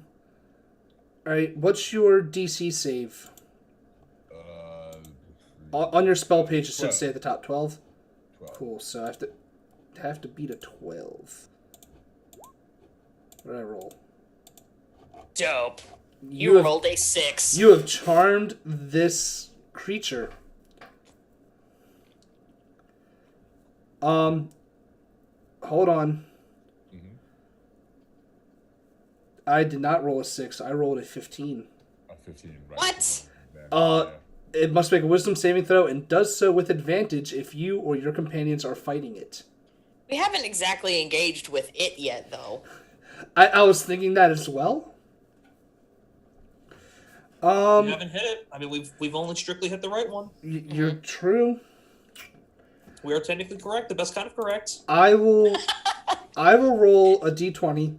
Evens, you succeed. Odds, you do not. Dope. You succeed. Evens. Yeah! Number and all. Fucking go! All right, this is a charmed creature. It now sees you as a friendly acquaintance Yeah. for the next hour or until you lose concentration. Oh, fuck. Yep. Dope. All right, congratulations. You are now only having to fight one. Can you have it do anything or no? No. It just doesn't. It is your friend. It just acts like it's part of our party. Yeah. It is passive if. Yeah, that's because that's how we played it out on the Storm Kings game. They charmed it. Yep. So as of right now, this ogre is your friend. I think it's Storm King we use suggestion, though. We did, but charm persons can do something similar. Yeah. Cool. Okay. Zeris, it's your turn. You see this ogre to your left, or like at your 11 o'clock, like it looks like it's ready to like come at you, and then it's just like gets this confused look on its face, and it's like kind of drops its guard, puts its hammer down, and looks at you as though you guys are friends. What are you doing? Let me put a little mark saying this one's charmed. We'll put that little heart on it, let it know that it's your friend. Yeah. Also, I don't know if I would be able to do this as a bonus action, but clearly I would be telling everybody like what just happened. Oh yeah, you can use that as a bonus, no problem. Bonus action. I'm gonna drop a bardic inspiration onto Negan. Hell yeah! All right, how are you inspiring Negan? Words of praise for her thunder prowess. That radiance was just fantastic. she gets a +4. Yeah, Bardic Inspiration. Okay. To what? It's whatever you... Anything that you want. Oh, hell yeah. Okay. I can do that 2 more times. Go. And then I'm gonna mock the one on the right. Alright, hold on. Let me... Yeah, I'm reading the Bardic Inspiration real quick. Okay, really, it's she roll... Or, yeah, Courtney will roll Oh, yeah. the I D6. rolled D6. Oh, is it? I thought I did. Yeah, you roll My the... fault. Yep. She rolls the D6 on any ability, attack, or saving throw within the next 10 minutes. And I need to make that DC save for Vicious Mockery. Gotcha. 2. Yeah, it takes its 2 damage. Yeah. Yeah, you mock the hell out of it. Oh, wait a minute. No, you're right. Okay. Like, I don't know if we've already done the advantage attack on it. 'Cause I don't think anybody else has hit it yet. Nope. That and the Vicious Mockery, I'm not going to use that for the advantage attack on yeah. it. Okay. Dope. Cool. All I can think of for my inspiration is Mulan talking to, or Shang talking to Mulan. You fight good. You fight good. You fight good. Keep it up. I might make you do what Sam Riegel does in Critical Role. I'm going to make you start singing your Bardic Inspiration. Oh shit. It's okay. The easiest way to sing to give me bardic inspiration is just Eye of the Tiger. I'm just waiting to hear these insults he's going to start throwing out. Yeah, same. Yeah, I might start making you actually throw out insults too. Your mama was a halfling. And while you think of some insults, 'cause I'm pretty sure you're going to use it again soon. Turris, it is your turn. Okay, I am going to move up next to Negan. Mm-hmm. So very brave. And I am going to use... I just went blank on it. Damn it.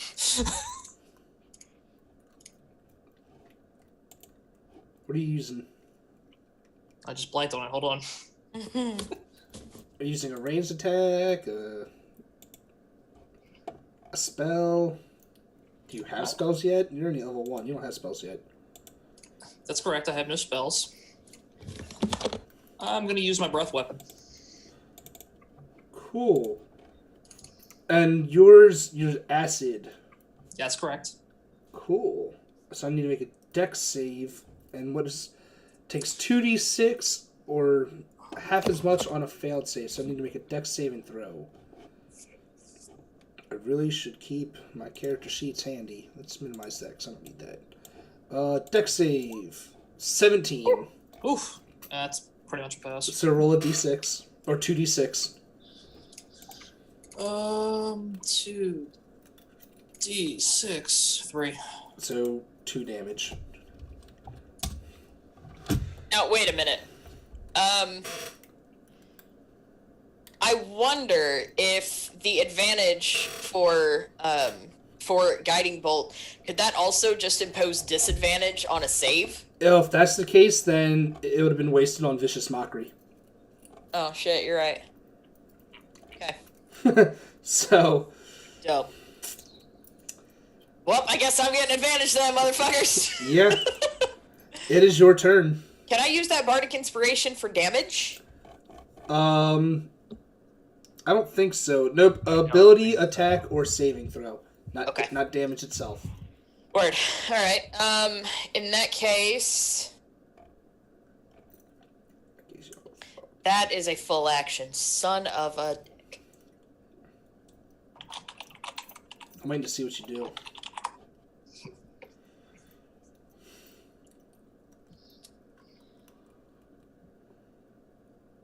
I'm not Oh shit, I forgot to roll initiative for Tolka. She should have gone by now.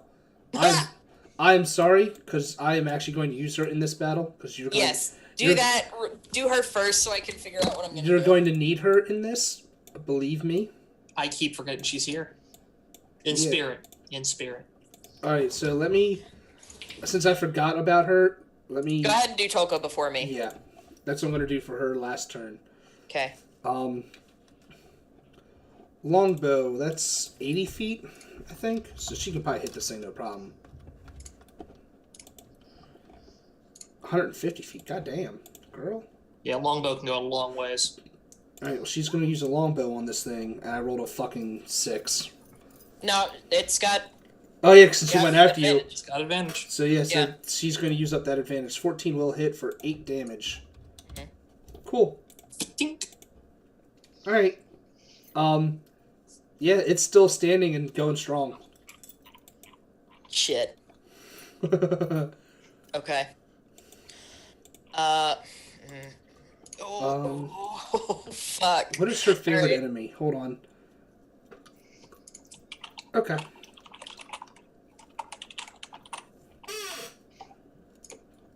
So what you doing? Or are you still trying to figure that out? Fails a saving throw, makes an attack roll, or saving throw before the spell ends. I don't want to use that. Or do you? Oh, God. Well, I mean, I would hate to use my last spell slot, Mm-hmm. because then I won't be able to heal things. Mm-hmm. The wonders of level 1. You're right. Fuck And, it. and it's only midday. I know, son of a bitch. I'm gonna drop my mace, Really? grab my warhammer, and I'm gonna go hit this thing. Okay. No, I won't. Alright, you might want to move your character up 5 feet so you're right in front of it. Guys, mistakes were made. Yeah, mistakes were made. Mistakes were made. Well, thankfully it's Salada's turn again. She's going to try to hit this thing. I'm seeing what all of her. I'm just being honest here. I'm willing to accept some kind of penalty for that. No, you're not getting a penalty. Okay. Surprisingly, her 8 does hit. God damn. Shit. It is Salada's turn. Do you want her to move? And do you want her to participate? My vote's not yet.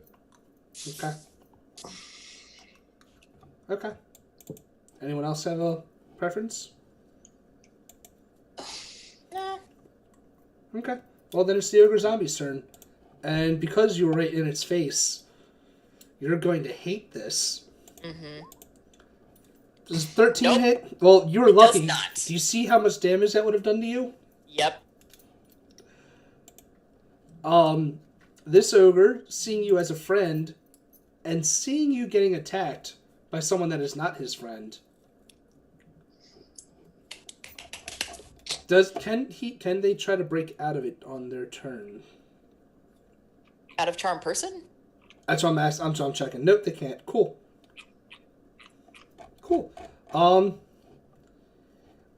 Because it's a mindless zombie, it doesn't really see its zombie as a friend. Otherwise, I was going to do a roll for that. Mm-hmm. So he's going to come over here. He's like, giving that "why you attack my friend" look, and it's going to hit the other zombie for 14 damage. Yeah! And this zombie is officially at the bloodied mark. Yes! For those that don't know, it's a rule that was put out in 4E, and it's the only rule that I like to use. It's just a way of telling you how far into the fight you are. Once they're about 50% health, they're considered bloodied. Cool.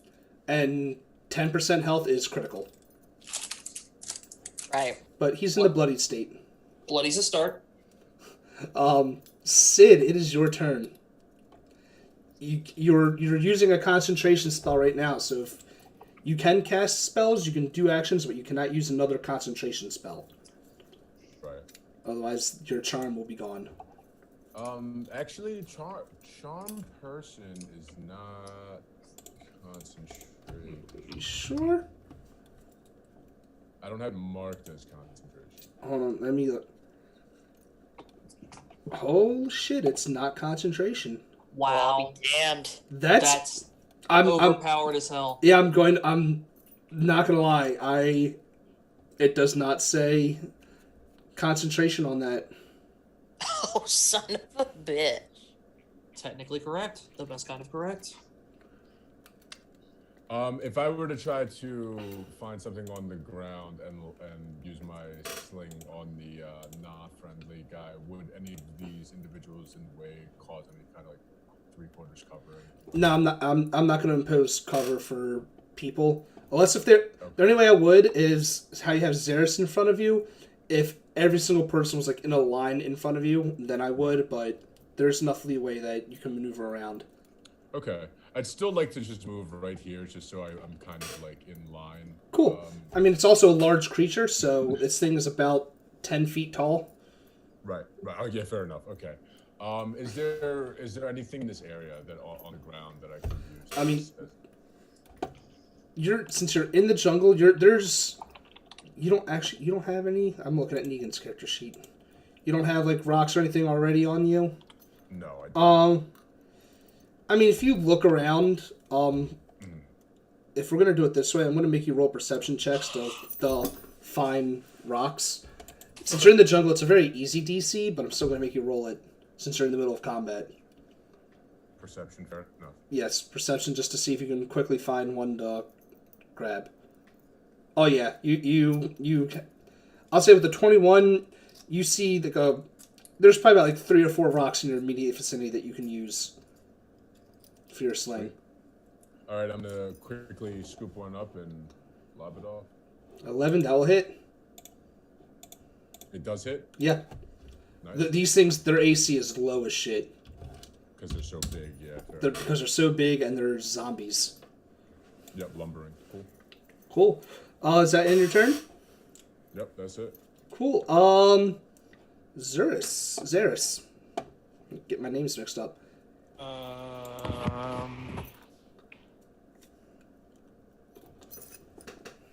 I'm going to like dance up and around people Mm-hmm. and poke it with my. No, I'm not. I was gonna say I'm gonna poke it, but I missed. All right. I'm done. All right. Give me 1 second. Actually, no. You hit it with a 9. Wow. Okay.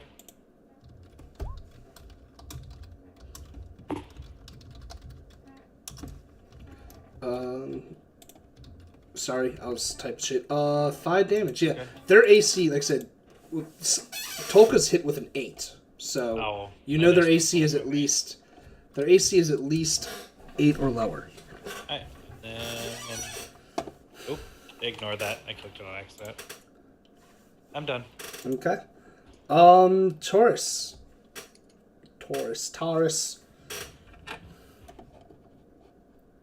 What are you going to do? I am gonna move away from these guys real fast. Uh-huh. Give myself a little bit more of a, distance. Mm-hmm. And I'm gonna take a shot. Mm-hmm. 11 That will hit. for 7 piercing. Alrighty. How many arrows have you used so far? I've used 2. Okay. Are you doing anything else? I think that's all you can do at level 1. That's I all I've keep got right forgetting. now, I keep forgetting you guys you're level 1. There's not much you can do. We ain't got nothing right, bro. Negan. What's up? Level 1. Yeah, for real. I guess I'm just gonna go back at it with the Warhammer. All right. And not roll double nat ones. You right, with a 15. That will hit. 3 damage. It's all fishing critical. Hell yeah.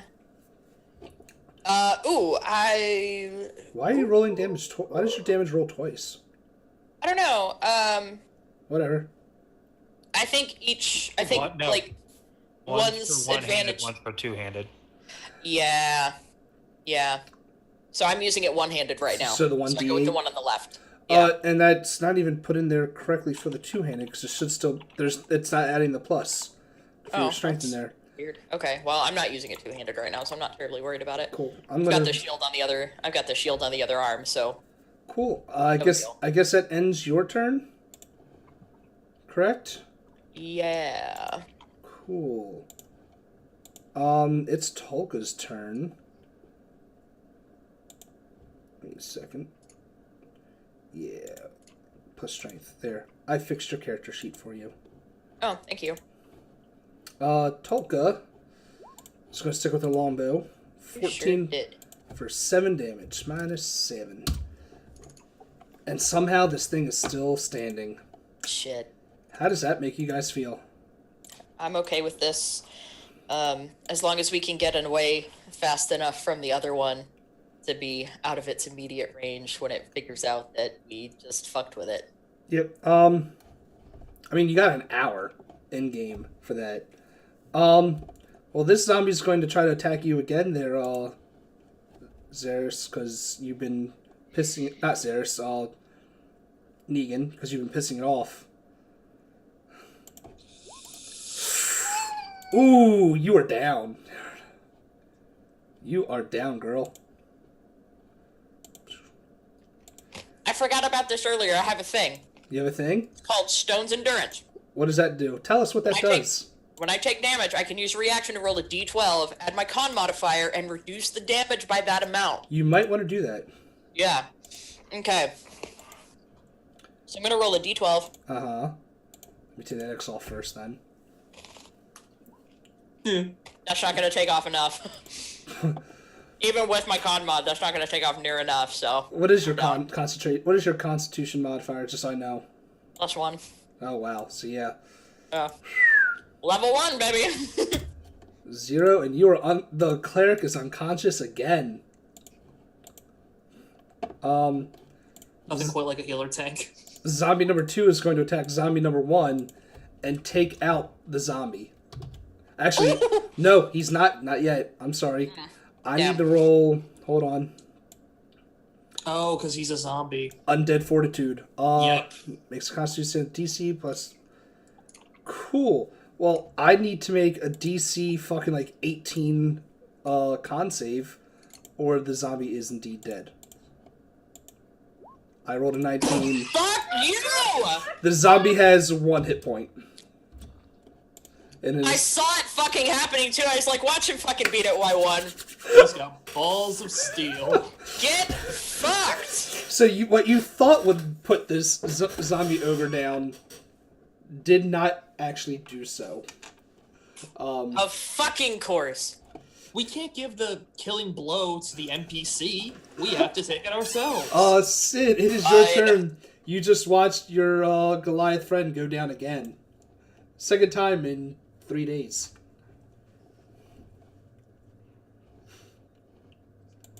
I unfortunately have no talent with healing whatsoever. I mean, So technically anyone can try to stabilize her with a medicine check.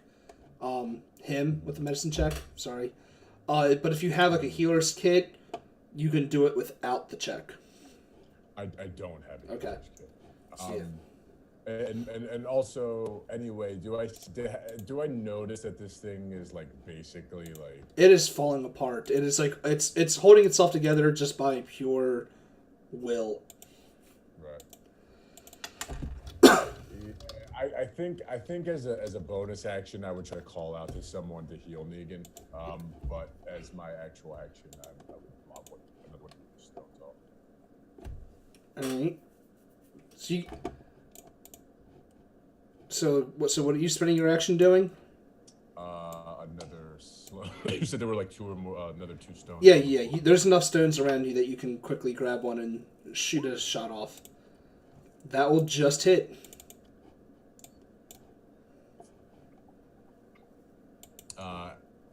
Cool. As I sling it off, I'm kind of like, sorry I got us into this, guy, but I'm gonna try to make sure we get out of this. So roll that damage. So I know what I got to beat for that con save. I got to beat an 8.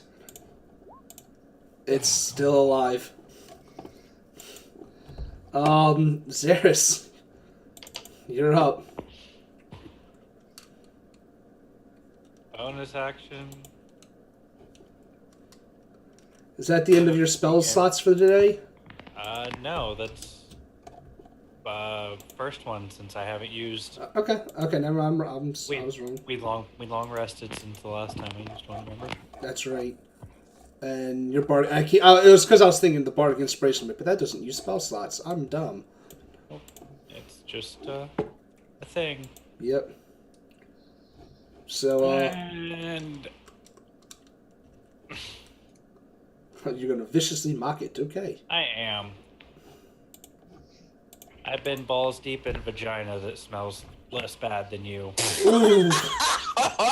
Ooh. Oh. So you Oh. met my ex. Now, I'm gonna be honest. Your chances. The only way he's going to die is if he rolls a nat 1. I'm willing to take Nope. the odds. Nope. Turris, what's up? Your turn. I just look at this zombie. I'm like, I'm so sick of you. Just go down. Now not with that 6, you won't. Nope. Okay, well, I guess you're sticking around for a bit.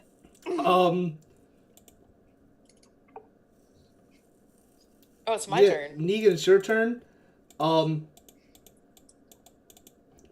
This thing,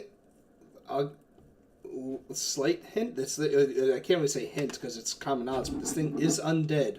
Cough, cough, hint, hint. Attack wise. I'm going to use.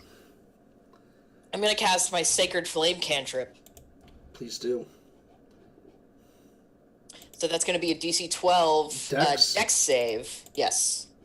And it is dead. Because radiant damage. Yes. Radiant damage. It cannot use undead fortitude. Indeed. What are you guys doing about this other ogre? I kind of want to milk it and maybe like have a little conversation with it, just kind of pretend like we're old pals for a little while. You can talk to him. Right. It cannot talk back, but it can understand you. So it can maybe nod its head, but that's about it. It also knows that you're the one that charmed it. Yeah. Not yet. It won't until the spell fades. Now, my question is, can you command it? I don't Can't think so. command it, but I can be its friend. I can be like, oh hey bud, like you wanna take a walk? Like Yeah, you can try to convince it to leave if you'd like. no, yeah, I kind of give me a nod if you felt good about that fight, buddy. I'm not gonna make you roll anything yet. It slams its morning star into its open palm, like giving you the little sounds like a happy roar. Sid, I'd take that as a yes. Yeah. Do we want to try to keep this guy? Do we want to try to No. this at all, or no? Yeah. Bad Well, idea. The cleric almost went down again. Yeah. Ow. I'll, All right. rub my arm or something. Sid, let me put it this way. Before she went down, she was able to talk in long, eloquent sentences. Now, you ask her any kind of simple thing, and all she says is... One-word answers. I don't need. You don't need to do the setup for this. Come on. No, Jesus you really Christ. But could we potentially have this thing carry us for like a good 20, 30 minutes and then... We have a choice. Its movement speed is the same as yours. Okay, fair enough. All right. We might as well bounce then. It's been real. I see. Let's try to convince it to leave. And not cut the spell. Well, until roll me it's- persuasion. Yeah, roll me persuasion to see if you can successfully leave it and it just doesn't follow you. Before we do that, though, I would like to see if there's anything valuable on the other ogre's. I mean, it's Morningstar. That's a big ass morning star. Can I look if there's anything else about? Is it Roll me investigation. Okay.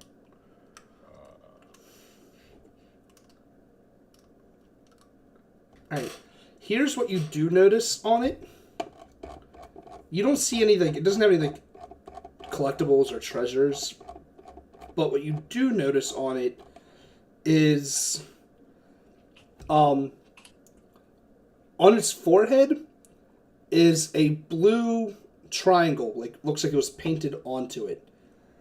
And if you look close enough, you actually see it on the ogre you have charmed as well. I'm not even gonna try to figure out what this is this time. I'm just gonna straight up ask Selena if she's seeing this. She shakes her head and says, I do not know anything about these triangles. I'm What do you willing to guys? give it a shot. Yeah, Yeah. same. Go ahead. What are we rolling? Investigation? Oh no! If you're trying to figure out if you know anything about the triangles, it would be intelligence. Oh, Damn it. Nope. Maybe 14. You have no idea. It's a Yeah. triangle. It's a blue triangle. Those are called shapes, Negan. Triangle. He's Got it. learning. I like high five, Turris. Because I don't know. You might be just a little bit shorter than me. Negan's intelligence might actually rise up to a 9 by the end of this campaign. There's hope for you yet. There is. Yeah, that's the only thing you really see on these ogres that's conspicuous at all is these blue triangles painted onto their foreheads. And they're like very well, like they're not, it's not like it. It's clear that they didn't draw those triangles onto themselves. Does it look like does it look like a symbol, or does it look like maybe like can I figure out if it's like a language versus just like the symbol of like a group or something like that? I can tell you it's not a language. It is like deliberately like dead center of the forehead triangle. Right. That's really all that I'm going to give you. Should we open the head up? Open the head up? I'm asking the group. Should we bust this thing's skull open and see if there's some kind of significance? To me, it looks like a zombie, not a construct. Yeah. Is that a large size morning star? If I try to use it, am I going to be at disadvantage? I would assume that it's a morning star meant for a large creature. It doesn't say on its sheet, it just says morning star. But I'm going to assume, based off of the picture that this is, let me click the show to players here. I mean, that's what you guys fought. Oh shit! I don't think you're going to easily carry that. How big's the zombie? It's an ogre zombie, and it's about 10 to 12 feet tall. And she's a So- Goliath of 9 foot. I mean, Yeah. I think I'm gonna go ahead and use detect magic here. All right, is that an actual spell slot, or you can use it as a Yeah. ritual, so you're okay. I can do it as a ritual. Yeah. No, hold on, let me. No, you don't detect any. Are you trying to detect magic from like the triangle, or? Specifically, yes. Obviously, anything else that's within, I think, what is it, a 30? 30 feet. would also- I mean, the only real magics you can get the School of Magic. I mean, you can sense necromancy magic, but that's partially because there's 2 zombies right next to you. Right. You don't sense any sort of magic coming from the triangle itself. Interesting. So it's either decorative, or it's some kind of symbol used to communicate to someone that we're not aware of. Okay, no taken. All right. So I do have a thing. I count as one size larger when determining carrying capacity, but I don't think that extends to That wielding doesn't- weapons. No, that does not. That's just you can carry more weight. Not Okay. you can't wield an unwieldy weapon. Yeah. Turris, I need you to roll me. I don't know what I want you to roll to see how many arrows you can get back. We'll just stick with survival. That's usually the easiest one to use. 19. Yep. And she rolled a fucking 7. So you can get all the arrows you spent back. Okay. Push me back at 39. She's only going to get one of hers back. Who is she? Tolka. Oh, Tolka. That's right. So she's down to 38. Here in spirit. Cool. So yeah, if you guys are trying to part ways with this ogre zombie, I need Sid to make me a persuasion. Just making sure that's the plan, right? I would assist in this persuasion.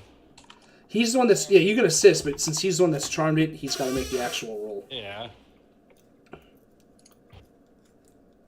So yeah, Zeresh, roll it as well, because if you roll high enough, you can give Sid advantage. Just checking, before we get rid of this thing, there's nothing else that we can think of that we can utilize it for. No. Get it out of here. Cool. Oh yeah, 18. That's plenty. Oh, dope. Unless if I roll a nat 20 on wisdom, which I doubt I will. Yeah, I rolled a 2, so we got a 0. Nice. This zombie just kind of like nods and like gives like a half-assed like bye type wave. Bye, buddy. And starts to lumber off. See you at the Christmas party. And it like nods back like yeah. No. It does the the Breakfast Club like at the end of the movie yeah. Oh my god. And that's our first reoccurring NPC. Son of a bitch. All right, so that encounter comes to an end. Congratulations on surviving. Those were 2 CR2 creatures.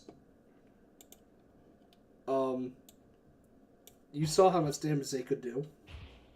Level 1. Level 1. Yeah. Cool. So you guys finish off traveling throughout the day. The rest of the day, thankfully, is calm and peaceful. I need that survival check for food. Nope. You find no food. Son of a bitch. Everyone's got to use a ration today. Okay. If I must. Sorry. And then What? everyone gets, because that's divided by 5. Hold on. 990 divided by 5. Everyone gets 198 experience for the day. I don't do numbers. What does that mean? What does that mean we're at? 286. Yep. You were like Okay. 14 experience away from level 2, because I think you need 300. Bitch, man. Like I'm like 90% sure you need 300 experience. Couldn't have killed one more fish. I gave you experience for both fish. It's like fucking Overwatch. I said one more. Oh. Get right up there before you get a loot box. You have to play one more game just to get enough to cover a loot box. Wait, how much? What are we sitting at now? 286 XP. 286. Gotcha. Shit. Yeah, let me look at the leveling advancement chart. Yep, you need It's 300. Yep, that's what I thought it was. God fucking damn it. All right, Guys, we have 45 minutes. Let's find some demon deer or something like that and kill it. let me roll my D100. See what the weather is for the next day. 98. Oh. I don't trust that. 98 degrees. Chance of Nick Lachey. Thank you. It is extremely warm and dry. Oof. Better than warm and humid. So, instead of everyone needing 1 gallon of water, so 6 gallons between all of you, you each need to drink 2 gallons to make it through the day. So you'll need 12 gallons of water total. Or you'll have to make a Constitution saving throw to take a level of exhaustion. So, we'll worry about that at the end of the day. Okay. Actually, no, we won't. We're going to do that at the beginning of the day because you get your exhaustion point back when you take a long rest. So, how are you guys gathering water for today? I took Create and Destroy Water as one of my spells for the day. How much does that give you? It gives us, let's see, you create up to 10 gallons of clean water within range in an open container. Alternatively, the water falls as rain in a 30-foot cube within range. So I guess what we could do is use that with the rain catcher. Can you put it in the chat? Oh, yeah. So I can read it. There you go. Thank you.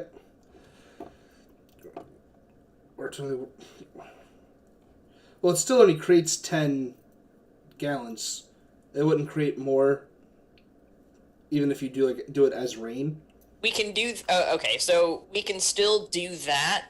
But I also have Purify Food and Drink. Or no. Yeah, I can still use Purify Food and Drink as a ritual, and whatever we take from the river will not be bad to drink. Okay.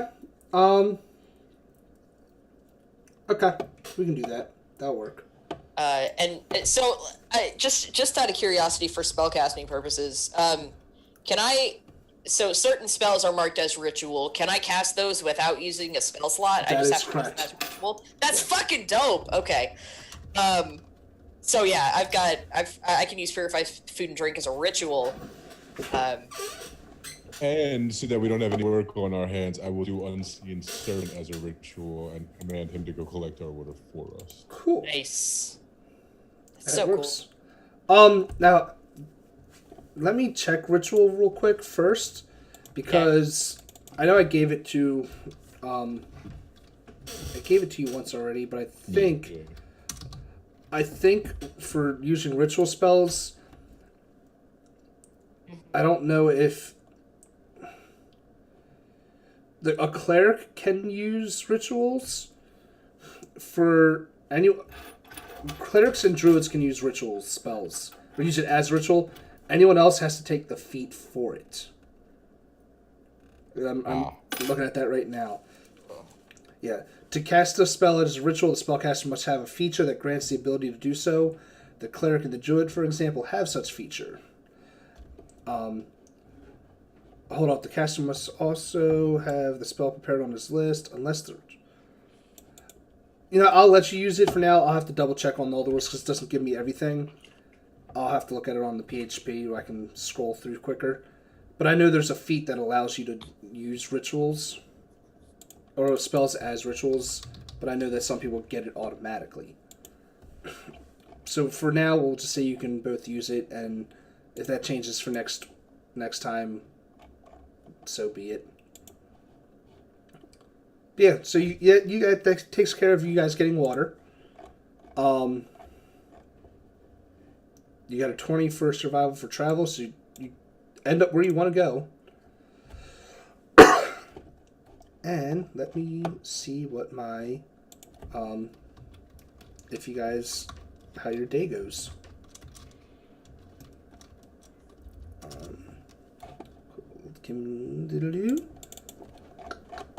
What we got? Oh, wonderful. Alright, so your day itself goes just fine, actually.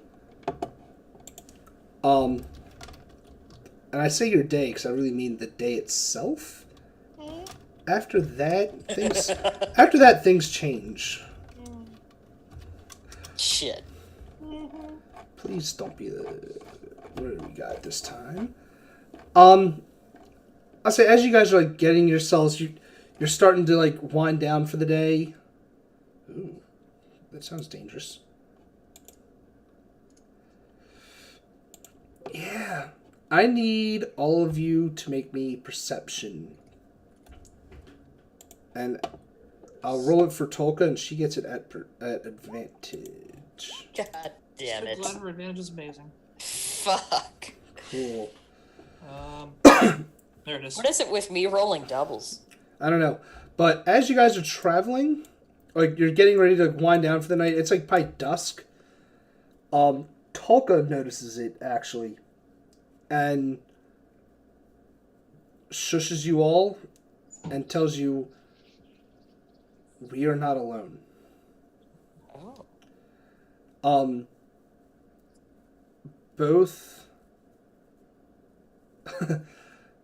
Both Tolka as well as our wonderful cleric, you smell something very similar to yesterday. You smell the scent of death in the air. Oh, Of fuck. course we do. Because right now, you guys, if you look on the map, you're in a yellow area. You're in the lesser undead area. Shit. She advises all of you to stealth the fuck out. She sees something out in the distance that the rest of you don't see yet. She'll point it out to you all. And I'm just gonna point out this doesn't see you yet. Because you guys fucking 4. Can we do like average? Yeah. Oh. That's what you see. That's what she points out to you all. Shit, boy. Can we do a group check? I was going to do a group average, don't worry. Thank God. Yeah, because Oh shit. she points these out in front of you, and these are like 4-armed gorillas that are zombified. She's the only one that rolled out. After she points it out to you, if you guys wish, actually no, I won't allow it. Yeah, you guys have the opportunity to either attempt to sneak up on them, sneak away. What are you doing? So far, they don't seem to notice you. But I don't actually know how many there are yet. Give me a second. There's 2 of them. Fuck. They're kind of just hanging out in one of the trees nearby to where you guys were, like where I guess Turris and Salada would have would have been a good place to camp for the night. I don't want this. You guys can, if you guys wish to try to sneak away, you can try to sneak away with your stealth so far and find a new place to try to camp, but it will take you into the night some, and you risk a chance of exhaustion. You can try to get the drop on them. You can try do whatever you want, but depending on what you do, there will be different. How big are How big how are large they? are these things? They are large undead. Away. I'm with Sid. Let's move out of here. Cool. Well then, I need another survival check from you, tourists, to find a safer place to camp. Okay, that's good. New one. I mean, you would have found it eventually, just depending on what you rolled. You would have risked exhaustion. So you guys, with your stealth, other than Negan doing poorly, you managed to hush him up enough that you guys get the fuck out of Dodge. And you have avoided fighting zombie apes. They're called Giralon zombies? Yeah.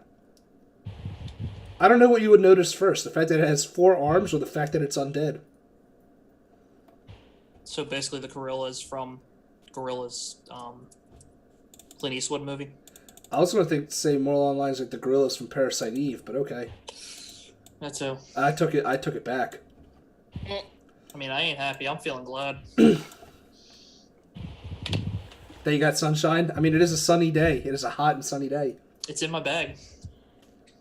Too bad you're useless. On that note, But not for long. just for that, I'm not giving you guys experience for this. God fucking damn it. I am going to give you some because you successfully avoided danger. You're just not going to get the full amount that you would have gotten for fighting them. You get 13 instead of 14. Not apologizing. These, where do they go? Where do the guys go?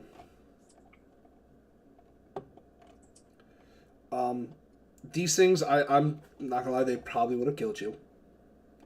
They are CR3s. Well, shit. Yeah, that probably would have been the death of the party. Mm-hmm. Where did my encounter list go? I like Negan too much to succumb to this yet. You like him all? You like him too much already? Mm-hmm. Cool. Let me go back down to the gorillas. I need to see how much experience they're worth and decide how much I'm giving you based off of that. 700. 14. You're gonna get more than that. Don't worry. Give me a second.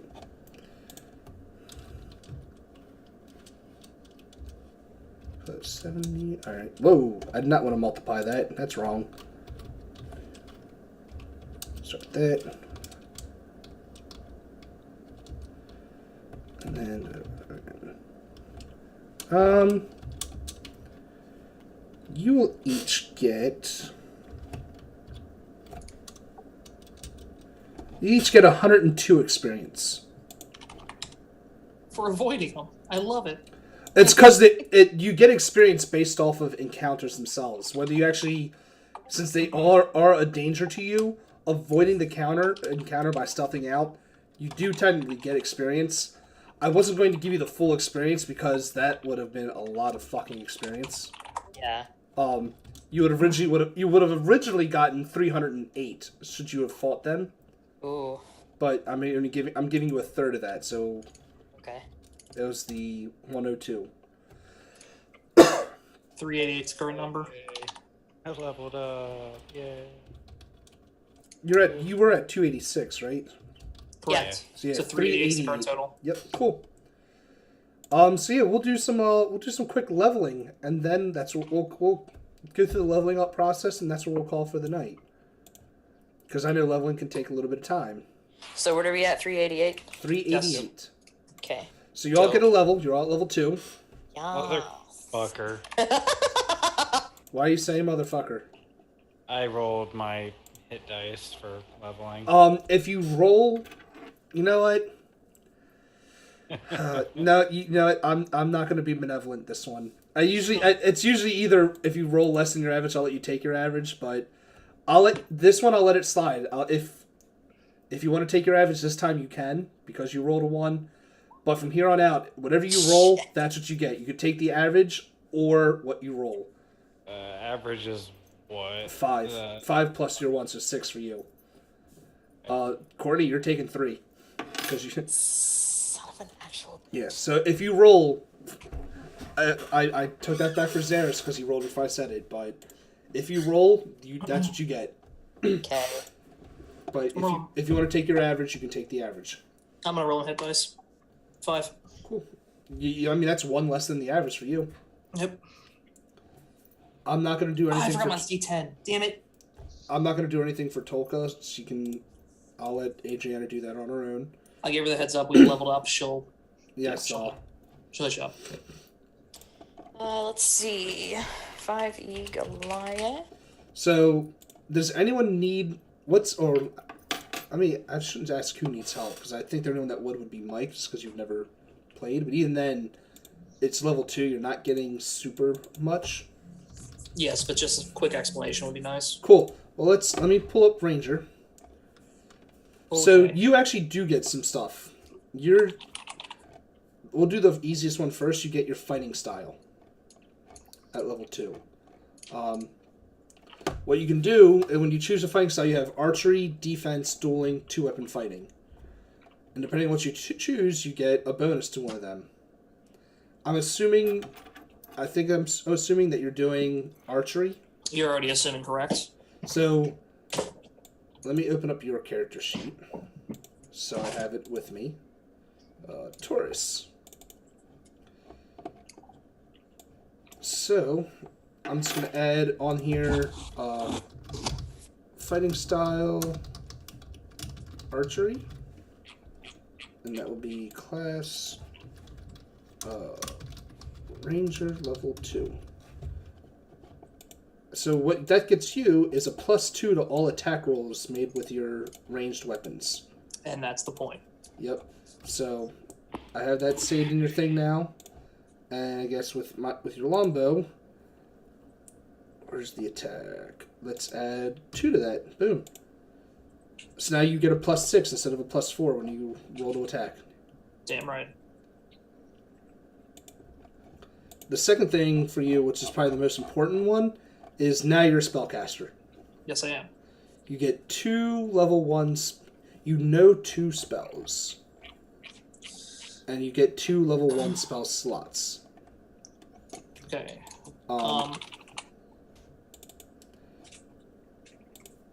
So let's just pull up. Sorry, I just brought up the index for spells. Cool, yeah, ranger spells by level. So anything that's in level 1, you can take 2 of them.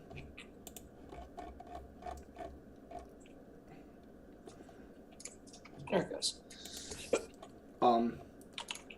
And the good thing about it with this is, even though you since you know 2 spells, and you have 2 spell slots, you don't have to just have, when you cast them, you don't have to use, oh, I used this spell once, I can't use that again. You can use the same spell twice. If that makes sense. Like, so if you took, say, Detect Magic, you can use that twice. Right. Or you can use Detect Magic plus another spell. It's whatever. Right. I already know what I'm taking from these spells here. Which ones you taking?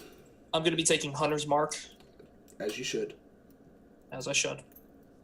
I'm also going to be taking Cure Wounds for obvious reasons. Cool. With a campaign like this, there's never enough healers. No. No, not at all. Especially with your tank healer constantly going down. Thank you. So Cure Wounds. We can't leave it up to the bard. No, you say that. I've seen bard tanks before. All right, so They're not effective. I'm copying the spells into your character sheet right now because it's easy to do. I can see that. Yeah. Hunter's Mark, and bam, there's your 2 spells for you. Bitchin'. And you just keep track with the arrows on there how many slots you have left. Correct. Anything else I need to worry about, or That's it for Ranger. perfect? Works for me. That's really the hardest ones to level up are the ones that people are the straight spellcasters because you have to figure out what spells you want. Yep. I get Channel Divinity. Yeah. Oh, you can turn undead finally. level 3, Mike, is when it gets fun because that's when you can actually choose your archetype. I have no idea what bard college I want to take. 3. I guess I've never played a bard in any campaign, in any edition, so you as a bard, I know the least amount about your class. I have an idea of what I want to take. I just don't know if it'd even be worth it. What do you get level 2? Jack of all trades and Song of Rest. Yeah. Level 2's the shit for bards. You add half your proficiency rounded down to any ability checks. Nice. Yeah, as long as it's not something I'm already proficient So really, with. for right now, it just means you get to add a +1 to all of your shit that you're not proficient in. Yep. Ignore that. I was testing something. That's okay. And Song of Rest. Basically, whenever we take a short rest and somebody uses a hit die, I can use Song of Rest and give them an extra d6 of health. Cool. And it's you or any friendly creature that can hear, so you can do it for everyone. Yep. That's nice. That is very nice. Yep. Cool. Corny, what do you get at level 2? I get Channel Divinity and what else did I get? I also get my Divine Domain feature. And what is that? What are you choosing for that? I don't know. I haven't looked at it yet. I've got Well, because because I'm Tempest, so it'll be whatever it'll be whatever level 2 feature I can get there. But I'm inputting the stuff for Turn Undead. Tempest Cleric. Let's look that up.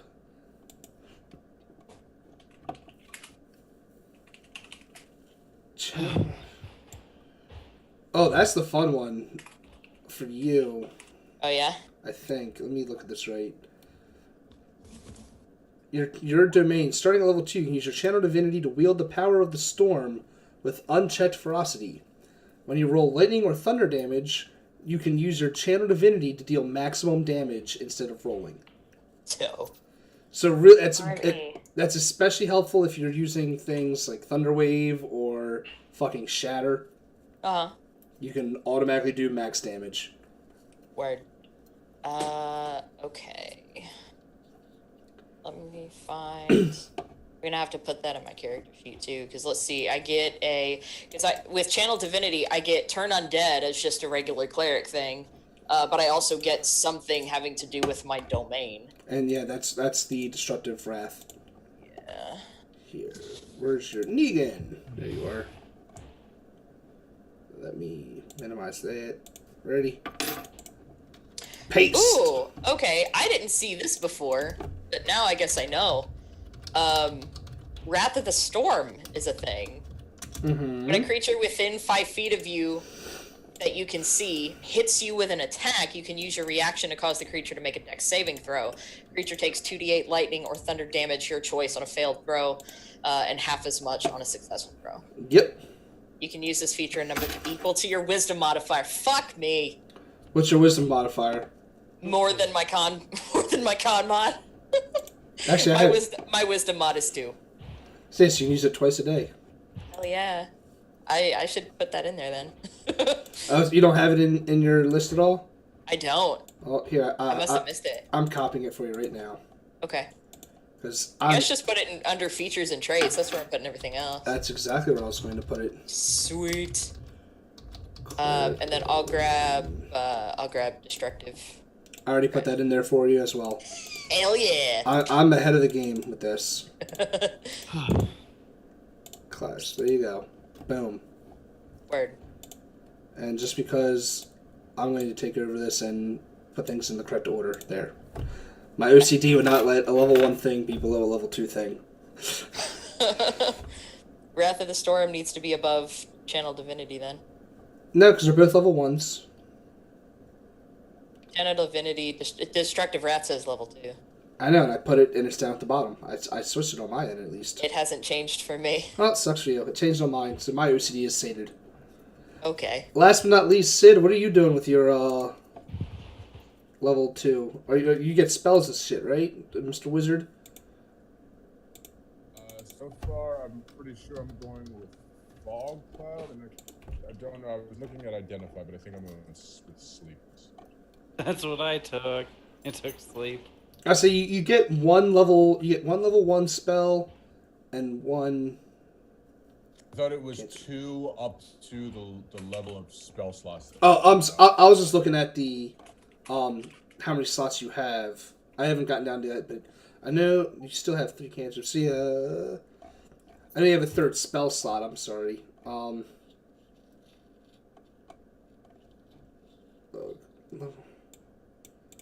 I'm just looking at it all. I haven't played Wizard. I've always played Sorcerer, and they just change out spells as you level. To do so, spellbook is Intelligence modifier to your Wisdom level. Okay, so I don't think you don't get any. You don't get any new spells, do you? You just get another slot. I know I get another slot for sure, but if you look under where the wizard, like a little bit down. It says preparing and casting. Yeah, exactly. You prepare this to do so. Choose number of wizard spells from your spellbook equal to your intelligence modifier. Oh yeah, plus your wisdom level. So yeah, wizard level. So yeah, you would get one more spell that you can prepare each day.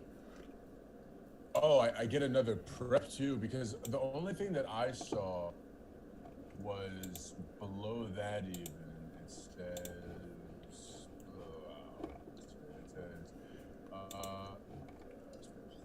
learning spells of first level and higher. Each time you gain a wizard level, you can add 2 wizard spells of your choice to your spellbook. Each of these spells must be of a level for within a spell slot. Hold on, let me open wizard back up. Good spellcast map. There we go. Prepare.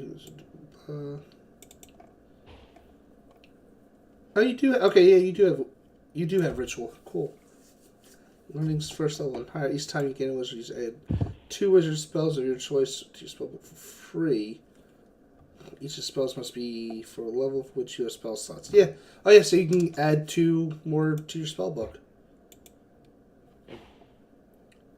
Cool. And then I guess that's the good thing about wizards. If you find any spells from like other people's spell books, you can add them in. But you have to take the time and the gold To write copy it. Right. But it's still it's a nice little fancy little ad. It is. I have 3 spell slots now. Ooh. Hey, me too. Dope. Cool. So everyone, for the most part, Cole, did you just take? Oh no, you rolled hit die too. Everyone rolled hit die, huh? I think Claude came out the best because he got 1 less than what his, or 2 less than what his max could have been. Cool. All right, so that's where we're going to leave off for today. You guys have traveled, I want to say about 6 or 7 days so far in the jungles. Haven't died yet. Who's we? You came close. Or someone came close. Multiple times. Multiple times. In the off time, I'm going to try to figure out or try to get these hexes to line the fuck back up. Yeah. But you guys are traveling down the river towards your eventual, where you're going to end up. It's going to be looks like it's going to be Camp Righteous along the River Ocean Star. Righteous, alright. Whatever you find there, who knows? We'll see what you get. So let's do my quick little outros here. Let me transition back to the main page here. Bam. Who do I want to have introduce themselves first? We'll do it in the reverse order. We'll start on the bottom. Xeris, Mr. Sleepy Wolf. If you want people to find you, where can they find you? But other than that, the only other questions I have is, how did you enjoy tonight? Anybody would care to find me, you can find me at SleepyWolf13 on Twitch. And I enjoyed tonight. I enjoyed the combat situations of D&D almost as much as I enjoy the role-playing aspect of it. You guys had a decent amount of battles today. It was 2 of them today. Almost a third. I'm glad you guys didn't fight that. And I'm glad you enjoy combat. I have some people that love combat, some people that love role-playing, but I never have anyone that loves both. A good balance is how... And some modules I've learned it's hard to keep that balance. It just all depends on really how the module's written. As you see right now, while you guys are traveling, you've had you had 3 of the 6 or 7 days you guys traveled where you found nothing.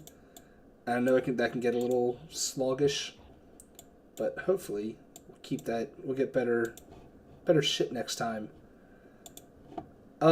Next, Mr. Claude Bernhard. Where can people find you, and what did you think of tonight? I know you're muted. I'm around. My online. Did I unmute? Oops. Yep. No, you're good. I'm mostly gonna be around here as far as where you can find me. And I really enjoyed tonight. I like how all of our characters are progressing. And, that was an intense fight, guys. That could have gone real bad. Yeah, if you would have failed that charm or didn't have it, that could have ended very poorly, very quickly. I'm glad you had charm person. Oof. It was my fault. I had to pull something out of the bag to save face on that. Yeah, yeah. See, it did start because they noticed you. And it was weird. I looked at your character sheet while like the battle was starting. I'm like, actually, the first battle with the fish, I was looking at him like, what is he going to be able to do to fight? Like I know your spells. Looking at them, they are great for the exploration, and like, but when it comes to combat, it's going to be interesting. I think. It's definitely an uphill fight for sure. Yeah. Just Yeah, that's gonna be interesting. Hopefully, you guys don't end up into a major battle that you need a spellcaster for right off the bat. I mean, I like your spell choice. I've never seen anyone take your the spells that you've done. It's very... I didn't quite know like what the campaign was gonna be like when I started picking him. So that's fair. A lot of it is exploration and random encounters when you're on the main map.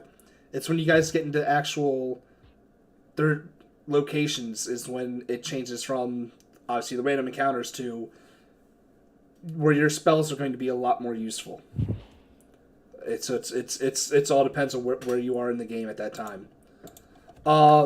Next, Courtney. Miss hiding my nose in a book. Where can people find you, and what did you think of today? Well, I'm Courtney Lee S. here on Twitch. Holy shit, I'm in 5 games. I know I stated that earlier, but I'm in 5 games. You are just here on Twitch. So, let's see. Pretty much. I mean, Wednesday through Sunday.